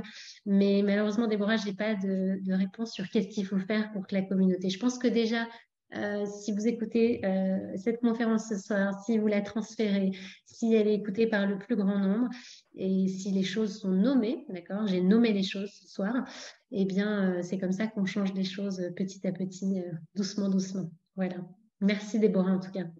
Merci à toi, Claire. Alors, j'ai reçu une autre. Oui, je t'écoute. On me dit, vous parlez beaucoup de filles victimes. En ce qui concerne les garçons aussi qui sont victimes? Très bonne remarque. Il y a aussi des garçons qui sont victimes. Je n'ai pas donné les chiffres tout à l'heure. Si j'avais parlé, bien sûr qu'il y a aussi des garçons qui sont victimes de violences sexuelles, de viols. C'est pareil pour eux. C'est la même démarche que tout ce qui a été dit. Il y en a aussi. Je reçois des adultes qui ont été victimes et qui n'en ont pas parlé. C'est toujours très touchant pour moi de voir quelqu'un qui a 45 ans, qui est parfois grand, baraqué, et qui me raconte que quand il avait 6 ans, il était violé par son beau-père. Et oui, il y en a bien sûr des garçons, et la marche à suivre est la même. Il y en a moins, mais bien évidemment qu'il y en a, et il faut les prendre en compte tout autant. Et d'ailleurs, ça me fait penser à une chose, un garçon plus âgé, je ne parle pas d'un petit, mais il peut avoir à tort encore plus de honte d'en parler, parce que un mec c'est censé se défendre, quoi. Un mec a tous ces stéréotypes sexistes, hein. Un mec c'est viril, un mec c'est... qu'est-ce qu'on dit parfois aux garçons qui pleurent? On leur dit, fais pas ta meuf, par exemple. Moi, j'ai entendu ça la dernière fois dans la rue. Et donc, un garçon, du coup, qui aurait 15 ans et qui a été victime de viol, il peut se dire, moi, je vais quand même pas aller raconter ça, c'est la honte, c'est encore plus la honte. Hein, vous voyez, donc tous ces stéréotypes sexistes sur ce que doivent être les hommes, ce que devraient être les hommes, ce que doivent être les femmes, tout ça, il faut que ça commence à tomber et à être questionné. Alors, tu as d'autres questions, Yardena? J'en ai d'autres dans l'espace, là. Alors,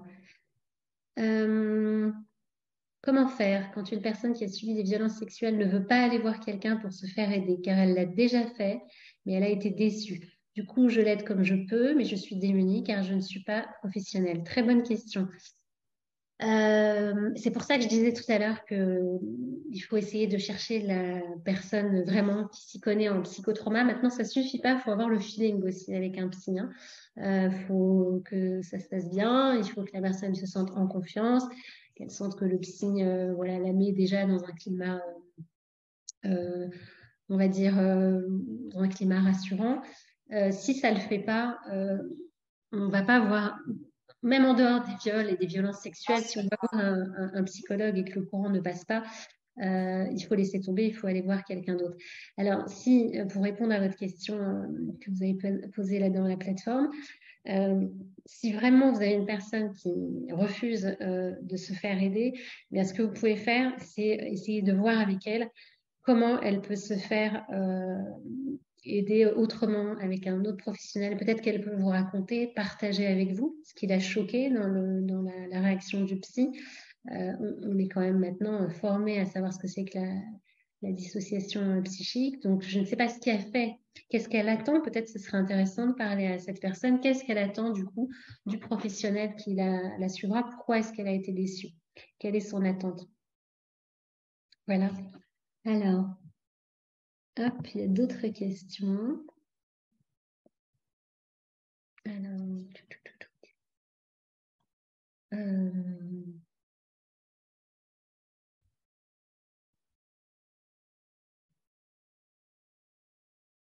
d'accord, encore comment poser sur la bonne personne. Alors, quel type de questions on peut poser aux petits-enfants pour essayer de détecter s'il a subi un attouchement?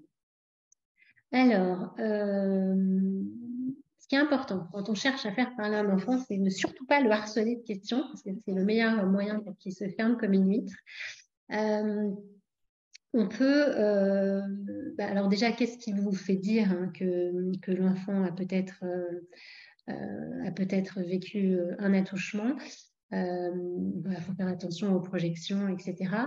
On peut lui demander s'il va bien, si ça se passe bien à l'école. On peut essayer d'observer à quel moment il n'est pas bien. Est-ce que c'est en rencontrant telle ou telle personne?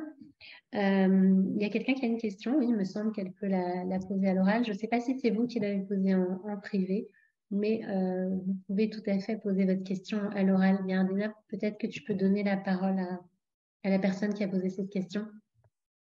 Bien sûr, tout le monde a la possibilité de réactiver le micro. Donc, sans problème, elle peut réactiver le micro. C'est pour une autre question. Pardon. Ah, pardon. Alors, du coup, je reviendrai sur l'autre. Vas-y, je vous écoute, pardon. Je vous écoute, Camille. Ah non, je vous laisse terminer de répondre. Ok, alors, je prendrai le micro tout à l'heure. Alors, c'était une question que j'avais eue en anonyme. Donc, comment faire lorsqu'on pense? Alors, ce qu'il faut, c'est déjà observer l'enfant, c'est-à-dire l'enfant, à quel moment est-ce qu'il est, je ne sais pas moi, est-ce que vous avez eu des doutes quand il est revenu d'une soirée chez quelqu'un, d'un mouvement de collectivité? Est-ce qu'il a peur? Est-ce qu'il sursaute au bruit? Est-ce qu'il veut plus se laver ou est-ce qu'au contraire, on a des réactions qui sont très extrêmes par rapport au corps. Donc, par exemple, on va avoir des enfants qui soit ne veulent plus se laver. C'est une forme de protection de ne pas vouloir se laver. Pourquoi? Parce que quand on est sale, on ne sent pas bon. Et quand on ne sent pas bon, on est moins susceptible d'être touché. C'est aussi simple que ça. Donc, un enfant qui va plus vouloir se laver ou un enfant qui va se laver sans arrêt, sans arrêt, sans arrêt. Ou un enfant qui a beaucoup de cauchemars. Alors, quel type de questions on peut lui poser? C'est comment ça va? Je ressens qu'en ce moment, il y a quelque chose qui ne va pas. Est-ce que tu veux bien m'en parler? Si l'enfant réagit à ça, mais qui dit « je ne peux pas t'en parler », on lui demande s'il veut nous le dessiner ou nous l'écrire. Est-ce qu'il veut nous l'écrire sur une lettre et qu'on la lira après? Est-ce qu'il veut en parler à quelqu'un d'autre? Est-ce qu'il veut en parler peut-être à papa et maman? Je ne sais pas si vous êtes la maman, la personne qui a posé la question. Voilà, c'est lui demander, peut-être tu veux réfléchir, comment tu veux nous dire quelque chose et tu nous en parles demain. Voilà, mais en tout cas, lui dire, je te connais et je sens qu'il y a quelque chose qui ne va pas. Mais on ne peut pas tout superposer non plus sur attouchement sexuel. Un enfant, il peut avoir été harcelé. Moi, je forme des profs et des parents lutte contre le harcèlement scolaire. Ça peut aussi créer des comportements qui vont être chez les enfants, alors pas en rapport avec le corps, mais bon, un enfant peut avoir des insomnies, peut avoir beaucoup de mal à manger ou à dormir après s'être fait harceler. Donc c'est pour ça qu'il faut aussi bien faire la part des choses chez soi. Faire attention, ne pas. Alors bien évidemment, aujourd'hui on parle de ça, donc forcément vous allez aller vous coucher et vous allez beaucoup penser à ça.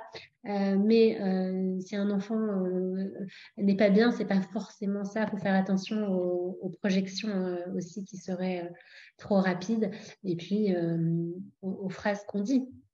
Alors, quelqu'un me pose une autre question. Alors, mais il y a Camille qui est là. Alors, Camille, je vous écoute. Et puis après, je répondrai à d'autres questions. Allez-y, je vous en prie.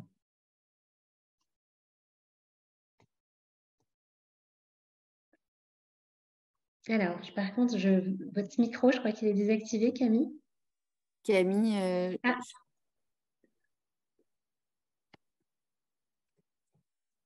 Oui, en fait, il est systématiquement désactivé à chaque fois. Donc, bon, alors, Ok. du coup, je voulais en fait, c'est pas vrai, par rapport à ce qu'on disait sur, je reviens un peu en arrière sur les craintes qu'on a pour la famille de l'agresseur, Oui. d'accord? Du prétendu mal qu'on pourrait faire à la famille de l'agresseur Mhm. pour euh, accompagner de près une famille dont le père a été agresseur, eh bien, le fait qu'il y ait des gens qui ont porté plainte et donc qui ont mis à nu quelque chose qui était complètement inconnu par la maman et bien sûr Et les les enfants, enfants. Mhm. ça a permis à la maman de pouvoir protéger ses enfants. Donc, je pense qu'il y a une fausse idée de penser qu'on protège une famille en ne dévoilant pas le mauvais comportement d'une personne, que ce soit le père ou la mère, hein, même si généralement c'est globalement les hommes, mais ça peut bien sûr être une femme. Et donc c'est vraiment, je pense, une fausse croyance qu'il faut vraiment enterrer Oui. parce qu'en fait, eh bien, en ne dévoilant pas ce qu'on sait sur une personne, eh bien, finalement, on laisse en danger à proximité d'autres personnes. C'est vraiment, vraiment, c'est très tabou à dire, mais il faut l'avoir en tête. Merci beaucoup, Camille. Merci. C'est très intéressant ce que vous dites et c'est très important. Je vous remercie d'avoir rebondi là-dessus. Protéger une famille, c'est pas les laisser dans le déni et dans le mensonge.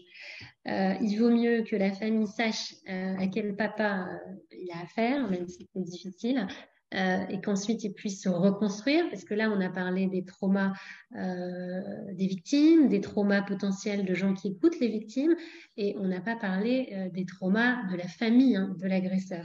Et c'est effectivement traumatique d'apprendre que son papa a agressé sexuellement la petite voisine ou quelqu'un d'autre.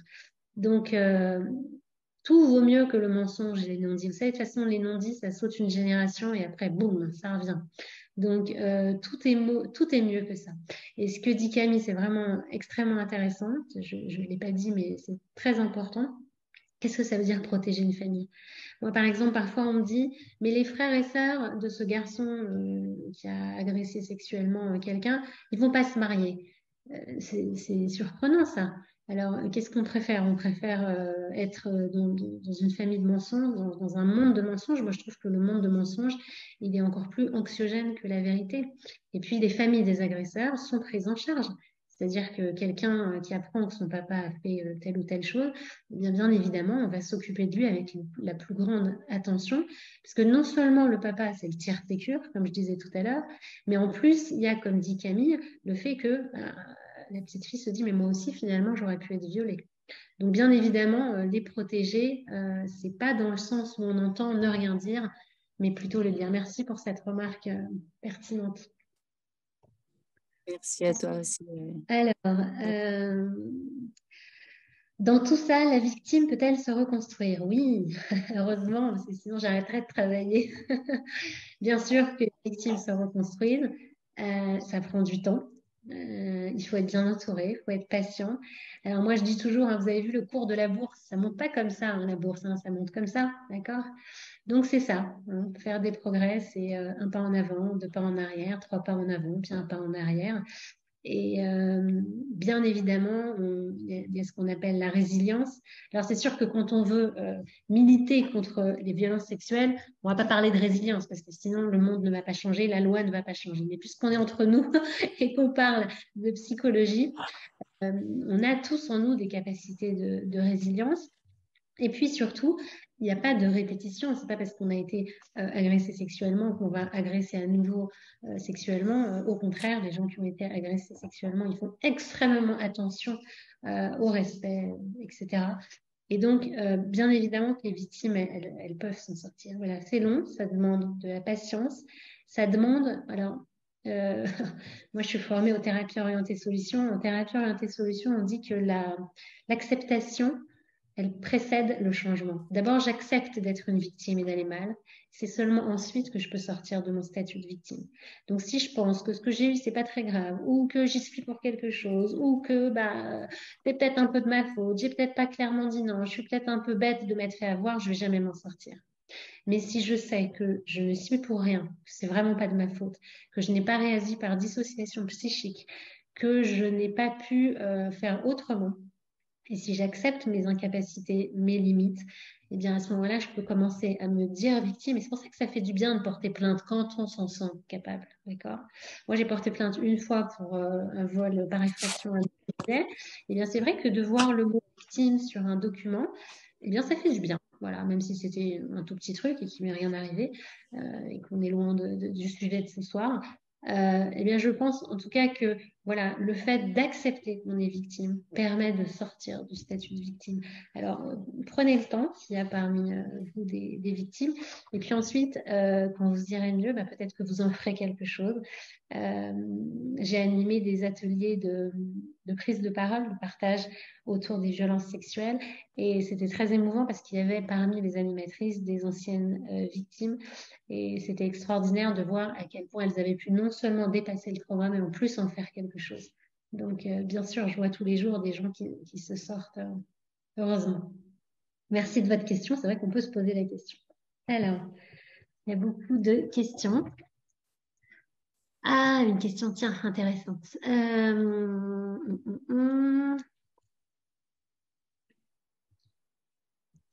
Comment faire de la présomption vis-à-vis des rabbinim à la choule qui embrassent nos enfants?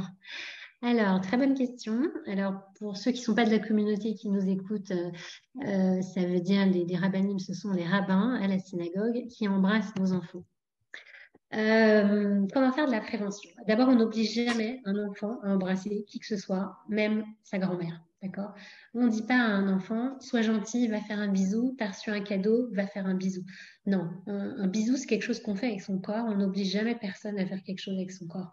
On dit merci, on fait un grand sourire, on fait éventuellement un dessin pour remercier un adulte, mais on n'oblige pas les enfants à faire un bisou. Alors ça peut aller loin, hein, parfois ça choque quand je dis ça, mais même nous, en tant que maman, moi j'ai 2 enfants, j'ai adoré les prendre petites comme ça, et à un moment les enfants signifient qu'ils veulent plus, ils veulent plus, c'est eux qui décident, c'est leur corps, et il faut qu'on accepte que là on les lâche, et en vrai il faut leur demander, est-ce que je peux te faire un gros câlin, est-ce que tu es ok, est-ce que c'est ok pour toi, tu veux bien qu'on fasse un gros câlin? Ça démarre par des petites choses, la prévention du corps. Ça démarre par, même lorsqu'on change la couche d'un enfant à la crèche, j'ai eu des vacations en crèche où je formais le personnel à dire « c'est ok, je vais te changer ta couche ». Alors, ça peut paraître ridicule, vous allez me dire « mais enfin, l'enfant, il ne va pas dire non ». Ok, il ne va pas dire non, il ne sait pas parler, et de toute façon, il faut bien lui changer une couche sale. Mais il a enregistré que lorsque je fais quelque chose sur son corps, je l'informe, je le tiens au courant et je lui demande son accord, même si c'est un accord tacite. Et toutes ces petites choses-là, elles font que doucement, doucement, la personne va comprendre qu'elle n'est pas obligée d'embrasser ni papy, ni mamie, ni le rabbin. Et il va falloir que les personnes des communautés soient un peu mieux formées sur les notions de consentement. Mais voilà, ça c'est un autre sujet. Si certains nous écoutent ce soir, ça fait partie aussi des choses qui peuvent faire de la prévention, justement. Voilà. Alors, n'hésitez pas si vous avez d'autres questions. En même temps, je regarde le chat. Il y a beaucoup de questions. Est-ce qu'on m'entend? Oui. Oui. Tout à fait, je vous entends. J'ai une petite question, s'il vous plaît. En fait, je rebondis un petit peu sur la question, le commentaire qu'a fait Camille tout à l'heure. Donc, j'ai une question et je vais expliquer ma question.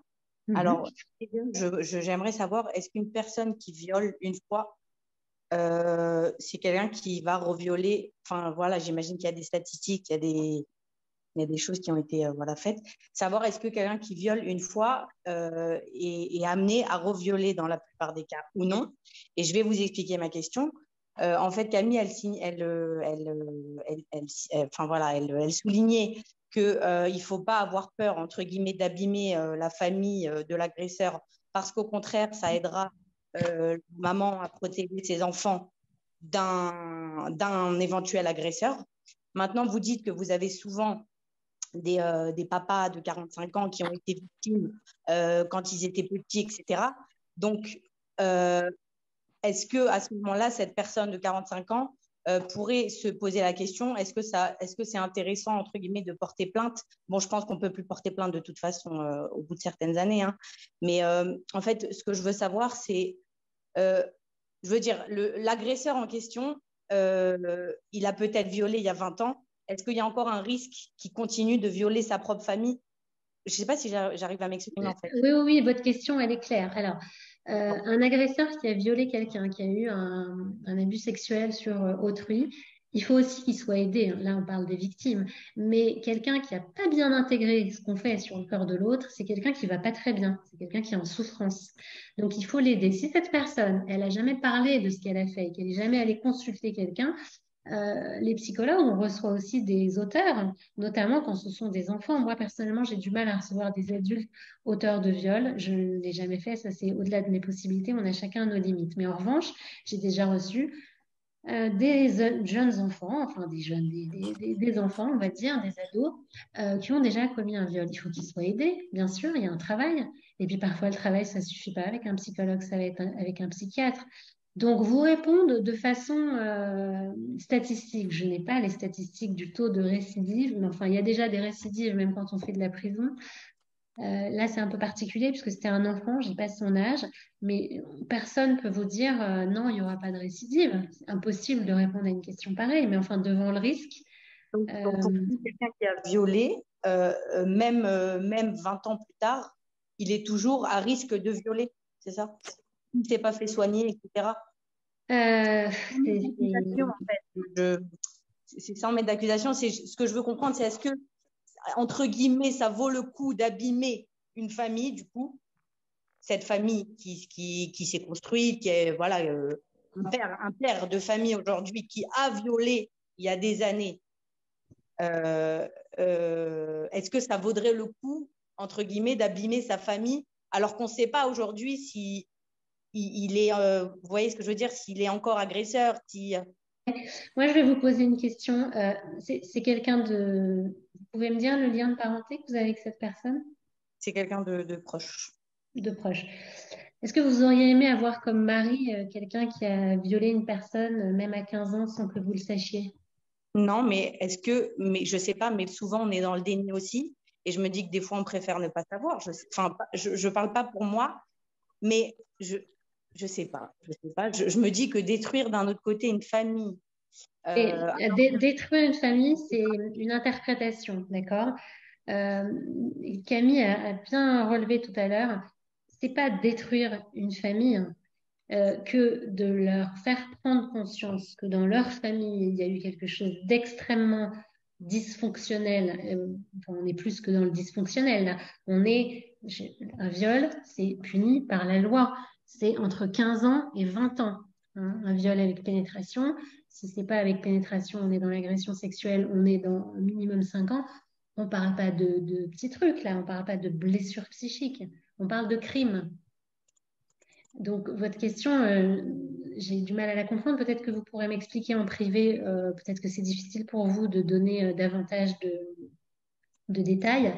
Mais il faut absolument protéger la famille. Alors, si j'ai bien compris, c'est quelqu'un qui aurait violé une personne quand il avait, je sais pas moi, 10 ans, 15 ans, c'est ça? C'est ça. Et qui a quel âge maintenant? Quel âge il a maintenant? Au moins 35 ans, un petit peu moins de 40 ans peut-être, je ne sais pas exactement. Mais... Écoutez, c'est peut-être quelqu'un qui a des enfants et qui n'a pas intégré qu'il y a des choses qui se font et qui ne se font pas. Et peut-être que c'est quelqu'un qui culpabilise énormément et qui ferait bien de demander pardon et qui ferait bien d'en prendre conscience. Peut-être que c'est quelqu'un qui va très mal. Mais dans tous les cas, que quelqu'un aille mal, c'est pas un bon signe. Et c'est la famille qui est en danger. Je veux dire, quelqu'un qui n'a pas pris conscience de son acte a de fortes chances de récidiver. Comment il pourrait en prendre note si personne, s'il n'en a jamais parlé à personne? Enfin, c'est un peu compliqué de répondre. Si vous voulez, on continuera en privé parce que j'ai besoin d'avoir plus d'informations et je ne pense pas que vous pourrez m'en donner en public. Mais bon, protéger la famille, j'ai envie de vous dire, moi j'ai bien envie de protéger sa femme et ses enfants. Encore une fois, Si c'était votre mari, vous auriez aimé le savoir. Vous ne me dites pas forcément le déni. Me Il ne s'agit concernant, pas il s'agit pas d'une petite chose, il s'agit d'un viol. non, c'est sûr, c'est sûr. C'est pas Ok. une petite chose, un viol, d'accord? C'est pas comme si on vous disait, je sais pas, moi, un jour, vous apprenez que, je sais pas, moi, votre mari, il a eu, je dis n'importe quoi, une addiction au jeu, ou s'il a fumé du cannabis, là, on parle d'un viol. Mm. C'est pas la même chose. Donc, voilà, moi, la seule chose que je peux vous dire, réfléchissez à ça. Est-ce que vous auriez aimé avoir comme conjoint quelqu'un qui a fait ça? Est-ce que Non, ça vous aurait rassuré pour vous et pour vos enfants? mm. Là. Merci beaucoup. Alors, est-ce que quelqu'un a d'autres questions? Oui, bonsoir. J'aurais une question. Je vais lever la main avec le petit sigle. Si Merci. je peux vous poser la question, s'il vous plaît. Oui, je vous écoute. Voilà, bonsoir. Est-ce qu'en tant que victime, vous pensez que c'est, enfin, vous confirmez que c'est une reconstruction de porter plainte? Oui, alors c'est une reconstruction lorsqu'on en est capable, d'accord?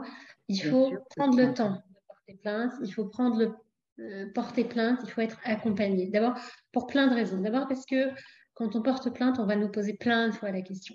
Alors par exemple, on parlait de pénétration, avec quoi? Avec son pénis, avec autre chose, avec un objet, combien de centimètres? Plutôt là, plutôt là. Bon, il faut pouvoir répondre à ces questions. C'est des questions qu'il faut, quand l'agression sexuelle, quand le viol vient d'avoir lieu, c'est très difficile de répondre, c'est impossible de répondre à ces questions-là. D'accord? Donc, il faut d'abord retrouver ses esprits. Il faut porter plainte aussi lorsqu'on est d'accord avec le fait qu'elle sera peut-être classée sans suite, que peut-être qu'il ne prendra rien comme peine, que peut-être qu'il aura un super avocat et qu'il aura des circonstances atténuantes. Donc, il faut savoir tout ça quand on porte plainte. Mais la démarche de porter plainte, c'est vrai que le fait d'être entendu, excusez-moi, le fait d'être entendu, le fait qu'il y ait des mots, qu'on puisse nommer les choses et que ça rende du coup légitime, le fait qu'il y ait des policiers qui vous auditionnent, qui vous entendent, qui prennent leur déposition, que vous soyez ensuite convoqué au tribunal, que vous soyez entendu devant un juge, qu'il y ait un dossier, etc. C'est quand même du pénal. Tout ça, évidemment, ça rend légitime. Vous vous dites, ok, c'est pas une petite chose qu'on m'a fait, quoi. C'est pas un petit détail. J'ai le droit de porter plainte et après, on a une obligation de moyens, mais ça c'est pour tout dans la vie. On a une obligation de moyens, mais pas de résultats. Mais je trouve en tout cas que quand on a les forces, quand le temps est passé, c'est une démarche qui a besoin, c'est une démarche qui peut reconstruire. J'entends, ça sonne, ça résonne, ça sonne juste, mais c'est pourtant pas ce qui est le plus partagé comme avis. On a l'impression, en tout cas le peu qu'on ose en parler, entendre le contraire. C'est un désir de vengeance, c'est faire souffrir la personne, c'est détruire une famille. Non. C'est remettre de l'ordre dans le monde. Le monde a besoin d'ordre et que parfois, malheureusement, les choses ne sont pas en ordre. Porter plainte, c'est remettre de l'ordre dans le monde. Déjà pour l'agresseur, c'est quand même, même si c'est classé sans suite, les agresseurs ont quand même vachement la trouille. C'est vachement inconfortable d'être auditionné comme ça, d'attendre les conclusions de l'avocat, etc. Et puis, je ne vois pas pourquoi un désir de vengeance. Vous savez, le pardon, c'est pas l'histoire de pardon. Il ne s'agit pas de pardonner à son agresseur ou pas. Il s'agit de se pardonner à soi d'avoir été victime d'agression. Se pardonner à soi de tout ce qu'on s'inflige après. Je suis nulle, je ne suis pas capable, c'est de ma faute. Je suis coupable, je n'ai pas dû faire ça bien, j'ai pas dû faire ça bien. C'est ça le pardon. Et du coup, la revanche, moi, je ne vois pas trop de... J'ai pas vu de victime moi, qui voulait se venger. Les personnes qui vous diraient, mais mettez ça dans un tiroir, passez à autre chose, avancez dans votre vie, mettez votre énergie à construire votre vie au lieu de mettre votre énergie à détruire celle de l'autre. C'est facile à dire quand notre vie n'a pas été détruite, je trouve. C'est facile à dire pour l'autre. La question, c'est combien d'énergie on en met. C'est pour ça que je vous disais que quand on porte plainte, il faut savoir combien de temps ça prend, à quoi on s'expose. Moi, j'encourage les gens à porter plainte s'ils en ont envie, mais je ne les force pas parce que c'est quelque chose qui est difficile. Mais s'ils en ont envie et qu'ils s'en sentent capables, remettre le monde en ordre, faire du sens, il faut que le monde, il ait du sens. Une personne qui a été violée, son monde n'a pas de sens, surtout quand c'est des violences intrafamiliales. Surtout, on a dit que c'était la plupart des gens de l'environnement proche. C'est comme si le monde n'a pas de sens. Et je trouve que la démarche de porter plainte. Alors, il y a une dernière chose aussi dans le fait de porter plainte et qui n'est pas des moindres, c'est empêcher l'agresseur de continuer avec quelqu'un d'autre. Alors, c'est vrai que ça ne peut pas être une motivation suffisante pour la victime qui va très mal. Elle n'est pas là à être sauveur de l'humanité. Mais si elle va jusqu'au bout et que ça marche, à ce moment-là, elle peut avoir la fierté d'avoir fait en sorte qu'elle a sauvé quelques femmes au passage. Absolument, mais quand ça encore, quand on est dans un cadre familial, le cercle est peut-être plus restreint, mais quand encore pire, quand ça se passe dans un cadre scolaire, que les faits ont été dénoncés, que la direction n'entend pas, que les rabbinim demandent de ne pas faire de la shonara, les rabbinim du monde orthodoxe, les rabbinim du monde du consistoire demandent de ne pas faire du lachonara. Comment on gère le problème de lachonara quand les professeurs qui sont visés par les faits sont encore en poste, sont encore avec des enfants dans la classe? Alors déjà, c'est méconnaître les lois de la Shonara. Hein. Moi, ce que je connais du Lashon Hara, c'est que l'obligation d'enfreindre le Lashon Hara, elle est justement pour protéger les gens. Donc déjà, c'est des gens qui connaissent pas la définition du Lashon Hara. Le Lashon Hara, c'est pas dire du mal de quelqu'un qui a rien fait. Quand quelqu'un fait du mal, c'est une mitzvah d'aller le dénoncer. C'est pas une interdit de faire du Lashon Hara. Faut pas confondre les choses. Donc écoutez, je sais qu'il y a un train de retard, mais les choses sont en train de bouger. Il y a en ce moment une commission qui est en train de se créer au consistoire. Moi-même, je suis en contact fréquent avec des rabbinim qui se questionnent, voilà. Je sais que c'est très, très lent. Je viendrai vous voir en privé. Parce que des rabbinim qui ont considéré ce que nous avons à dire comme du lachon hara, comme du pur lachon hara, et ni un ni deux, donc plusieurs. Il faut dénoncer ces choses-là. C'est d'autant plus important que il faut. Enfin, je veux dire, c'est pas possible que l'agresseur soit entouré d'alliés. Ce n'est pas normal enfin, c'est le monde à l'envers, quoi. C'est la victime qui doit avoir des alliés, c'est pas l'agresseur.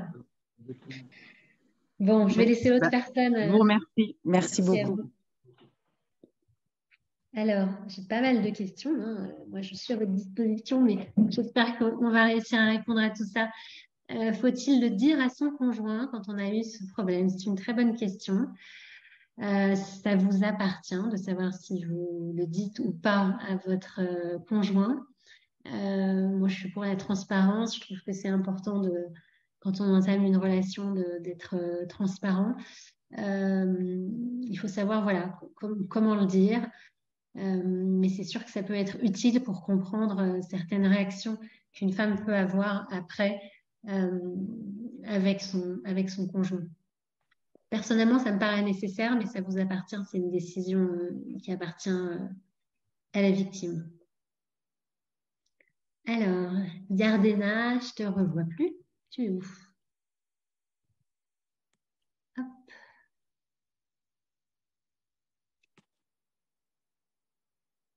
Alors, est-ce qu'il y a quelqu'un d'autre qui a des questions?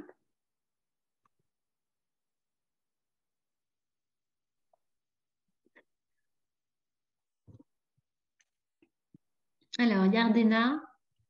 Oui. Oui, ça y est, tu es là. Tu me vois? Oui, je te vois. Je vois qu'il y a encore des mains qui sont levées. Est-ce que tu as la force de continuer? Ça fait presque 2 heures que tu es là. C'est OK pour moi. C'est important tout ça. C'est très important. Moi, j'ai une petite question, si c'est possible. Oui, bonsoir. Déjà, merci beaucoup pour la conférence. C'est très intéressant. Merci. Moi, j'avais une question. Bon, moi, j'étais en Israël quand il y a eu beaucoup de scandales. Donc, on est un peu traumatisés pour les petits garçons. Oui. Maintenant, moi, je voudrais savoir, par exemple, un petit garçon de 6 ans qui va faire beaucoup d'insomnie ou qui va beaucoup voilà, se gratter, ce genre de choses. Est-ce que, par exemple, à travers l'hypnose, on peut savoir s'il y a eu des choses qui se sont passées? Parce que même si le dialogue, il est très ouvert ou ce genre de choses, je me demande si c'est des choses qui se sont passées quand l'enfant était tout petit. Est-ce qu'on peut faire ressortir des choses comme ça? C'est une très bonne question, mais on ne peut pas se fier aux souvenirs qu'on a sous hypnose. elles ne font pas fi de preuves. La loi, par exemple, ne peut pas les considérer. Donc, quel âge a l'enfant? 6 ans. 6 ans. Et ça s'est passé il y a combien de temps? Non, la question, c'est savoir s'il s'est passé quelque chose. C'est, il y a, enfin, de ma connaissance, il s'est rien passé. L'enfant n'a jamais été isolé avec un homme, quel qu'il soit. Mais on ne sait jamais, il est parti à la choule en Shabbat ou ce genre de choses. Enfin, on n'est jamais à l'abri. Donc, c'est même pas question pour porter plainte, c'est de savoir si l'enfant il a vécu un traumatisme dont on n'est pas au courant. Est-ce qu'il y a moyen, à travers certains outils qu'on a aujourd'hui, de savoir s'il y a eu une violence ou un abus ou ce genre de choses? Non, on ne fait pas de l'hypnose comme ça juste pour savoir. D'accord. Parce que en plus, alors vous êtes en Israël, il n'y a pas beaucoup de gens qui sont en même temps formés à l'hypnose en Israël et en même temps psychiatres et psychologues. Et donc, on ne fait pas émerger comme ça. On peut faire de l'hypnose suggestive Mhm. qui va embrouiller les choses comme pas possible. On est à l'écoute de ces enfants. Il ne faut pas vivre non plus dans trop de projection, dans la terreur. On regarde si ça va, s'il y a eu un changement dans le comportement. On est bien à l'écoute si un enfant ne veut plus rester avec tel adulte. Mais c'est tout. On ne fait pas d'hypnose juste pour voir. Non, non. D'accord. Merci beaucoup. Voilà. Hop. Alors, est-ce qu'il y a d'autres questions auxquelles je n'ai pas répondu? Oui, je n'ai pas de questions. Hop. Ah oui, alors quelqu'un m'a posé la question. Un enfant agressé par un cousin, les deux adultes à présent, alors qui sont adultes à présent, que faire quand l'agresseur dit que c'est une erreur de jeunesse? Faut-il demander réparation en direct? Ah bah oui, bah ça c'est facile hein, de dire que c'est une erreur de jeunesse. Oui, c'est une erreur de jeunesse, mais c'est une erreur qui se... Encore une fois, un agresseur qu'on envoie se faire soigner, on lui rend service à lui. C'est qu'il y a quelque chose qui n'est pas bien intégré dans le champ de la loi. Et c'est grave, parce que ça peut porter là-dessus, ça peut porter pour autre chose. Euh, alors, quelqu'un me répond, celle-ci aussi, le temps de prescription. Il y a aussi le temps de prescription. Euh, alors maintenant, je parle même plus du côté de... ah oui, sinon elle répondait à quelqu'un d'autre. En tout cas, voilà, les personnes qui disent c'était une erreur de jeunesse, c'est un peu trop facile. Comment elle va à la victime les agresseurs aussi, ils vont pas très bien quand ils font quelque chose comme ça, même s'ils réitèrent pas, même si c'était sur la cousine, des années après. Au contraire, c'est important. Il y a un film d'ailleurs qui est sorti récemment dont j'ai parlé sur les réseaux qui s'appelle Je verrai toujours vos visages sur la justice restaurative. La justice restaurative, c'est un dispositif qui permet à des victimes et à des agresseurs de se rencontrer. D'accord? Donc, c'est pas les mêmes victimes et les mêmes agresseurs, des agresseurs de certains types de crimes qui rencontrent les victimes d'autres crimes. Et puis, dans ce film, il y a toute une histoire autour d'une fille qui s'est fait violer par son grand frère. Et puis, donc, le temps passe, il a fait de la prison et ensuite elle apprend des années après qu'il revient habiter dans la ville. Et donc, c'est extrêmement fort ce qui se passe. Elle va demander à un médiateur. Un médiateur peut, par exemple, faire ce genre de confrontation parce que elle qui croyait que c'était réglé, qui doit avoir une trentaine d'années, mais en fait, c'est pas réglé. Elle s'est fait violer de, je sais pas moi, de 6 à 12 ans. Et en fait, le fait d'entendre parler que son frère va peut-être revenir vivre dans la ville, et ça fait une effraction psychique, elle redevient à nouveau dissociée. Et donc, erreur de jeunesse, d'abord, qu'est-ce qu'on entend par agression sexuelle jusqu'où ça a été, il faudrait que vous consultiez. Ça, je peux pas vous en dire plus là-dessus. Alors, hop. Combien d'années de prescription je ne sais pas, Déborah, parce que ça a changé récemment. Il faudrait que je demande si tu veux, je peux me renseigner, demander à une amie avocate. Voilà, mais je n'ai pas de réponse à t'apporter. Je crois que maintenant, on peut après de plus en plus d'années. Voilà. Est-ce que quelqu'un d'autre a une question? Je vois encore deux mains levées. Je vous invite à en poser. À les poser. Je suis encore là. Allez-y. Alors.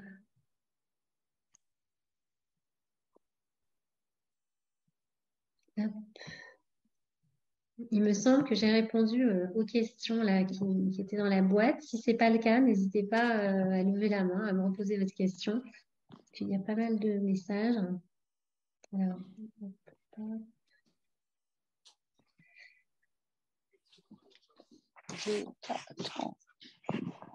ah oui, alors quelqu'un soulignait, bien évidemment, à nouveau Camille, merci. Il n'y a pas besoin d'attendre le viol pour porter plainte. Les attouchements aussi, bien évidemment. Les attouchements, le harcèlement sexuel.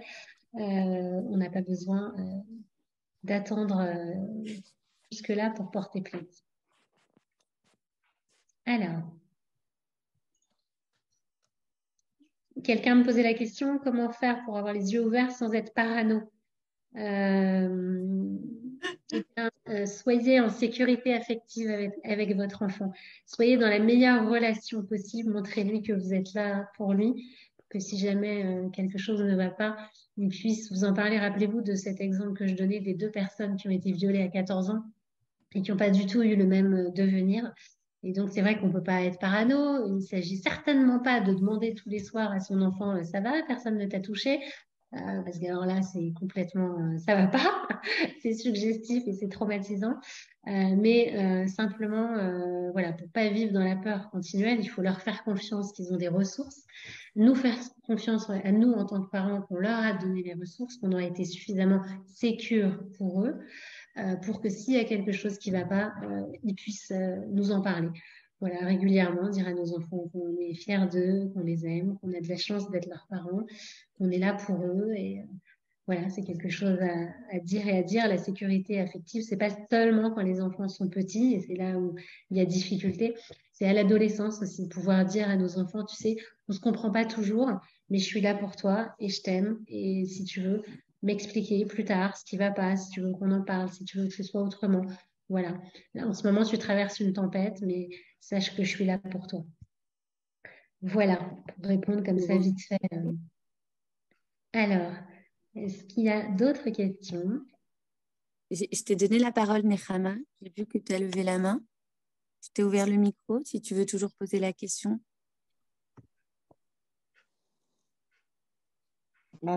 C'était tout à l'heure.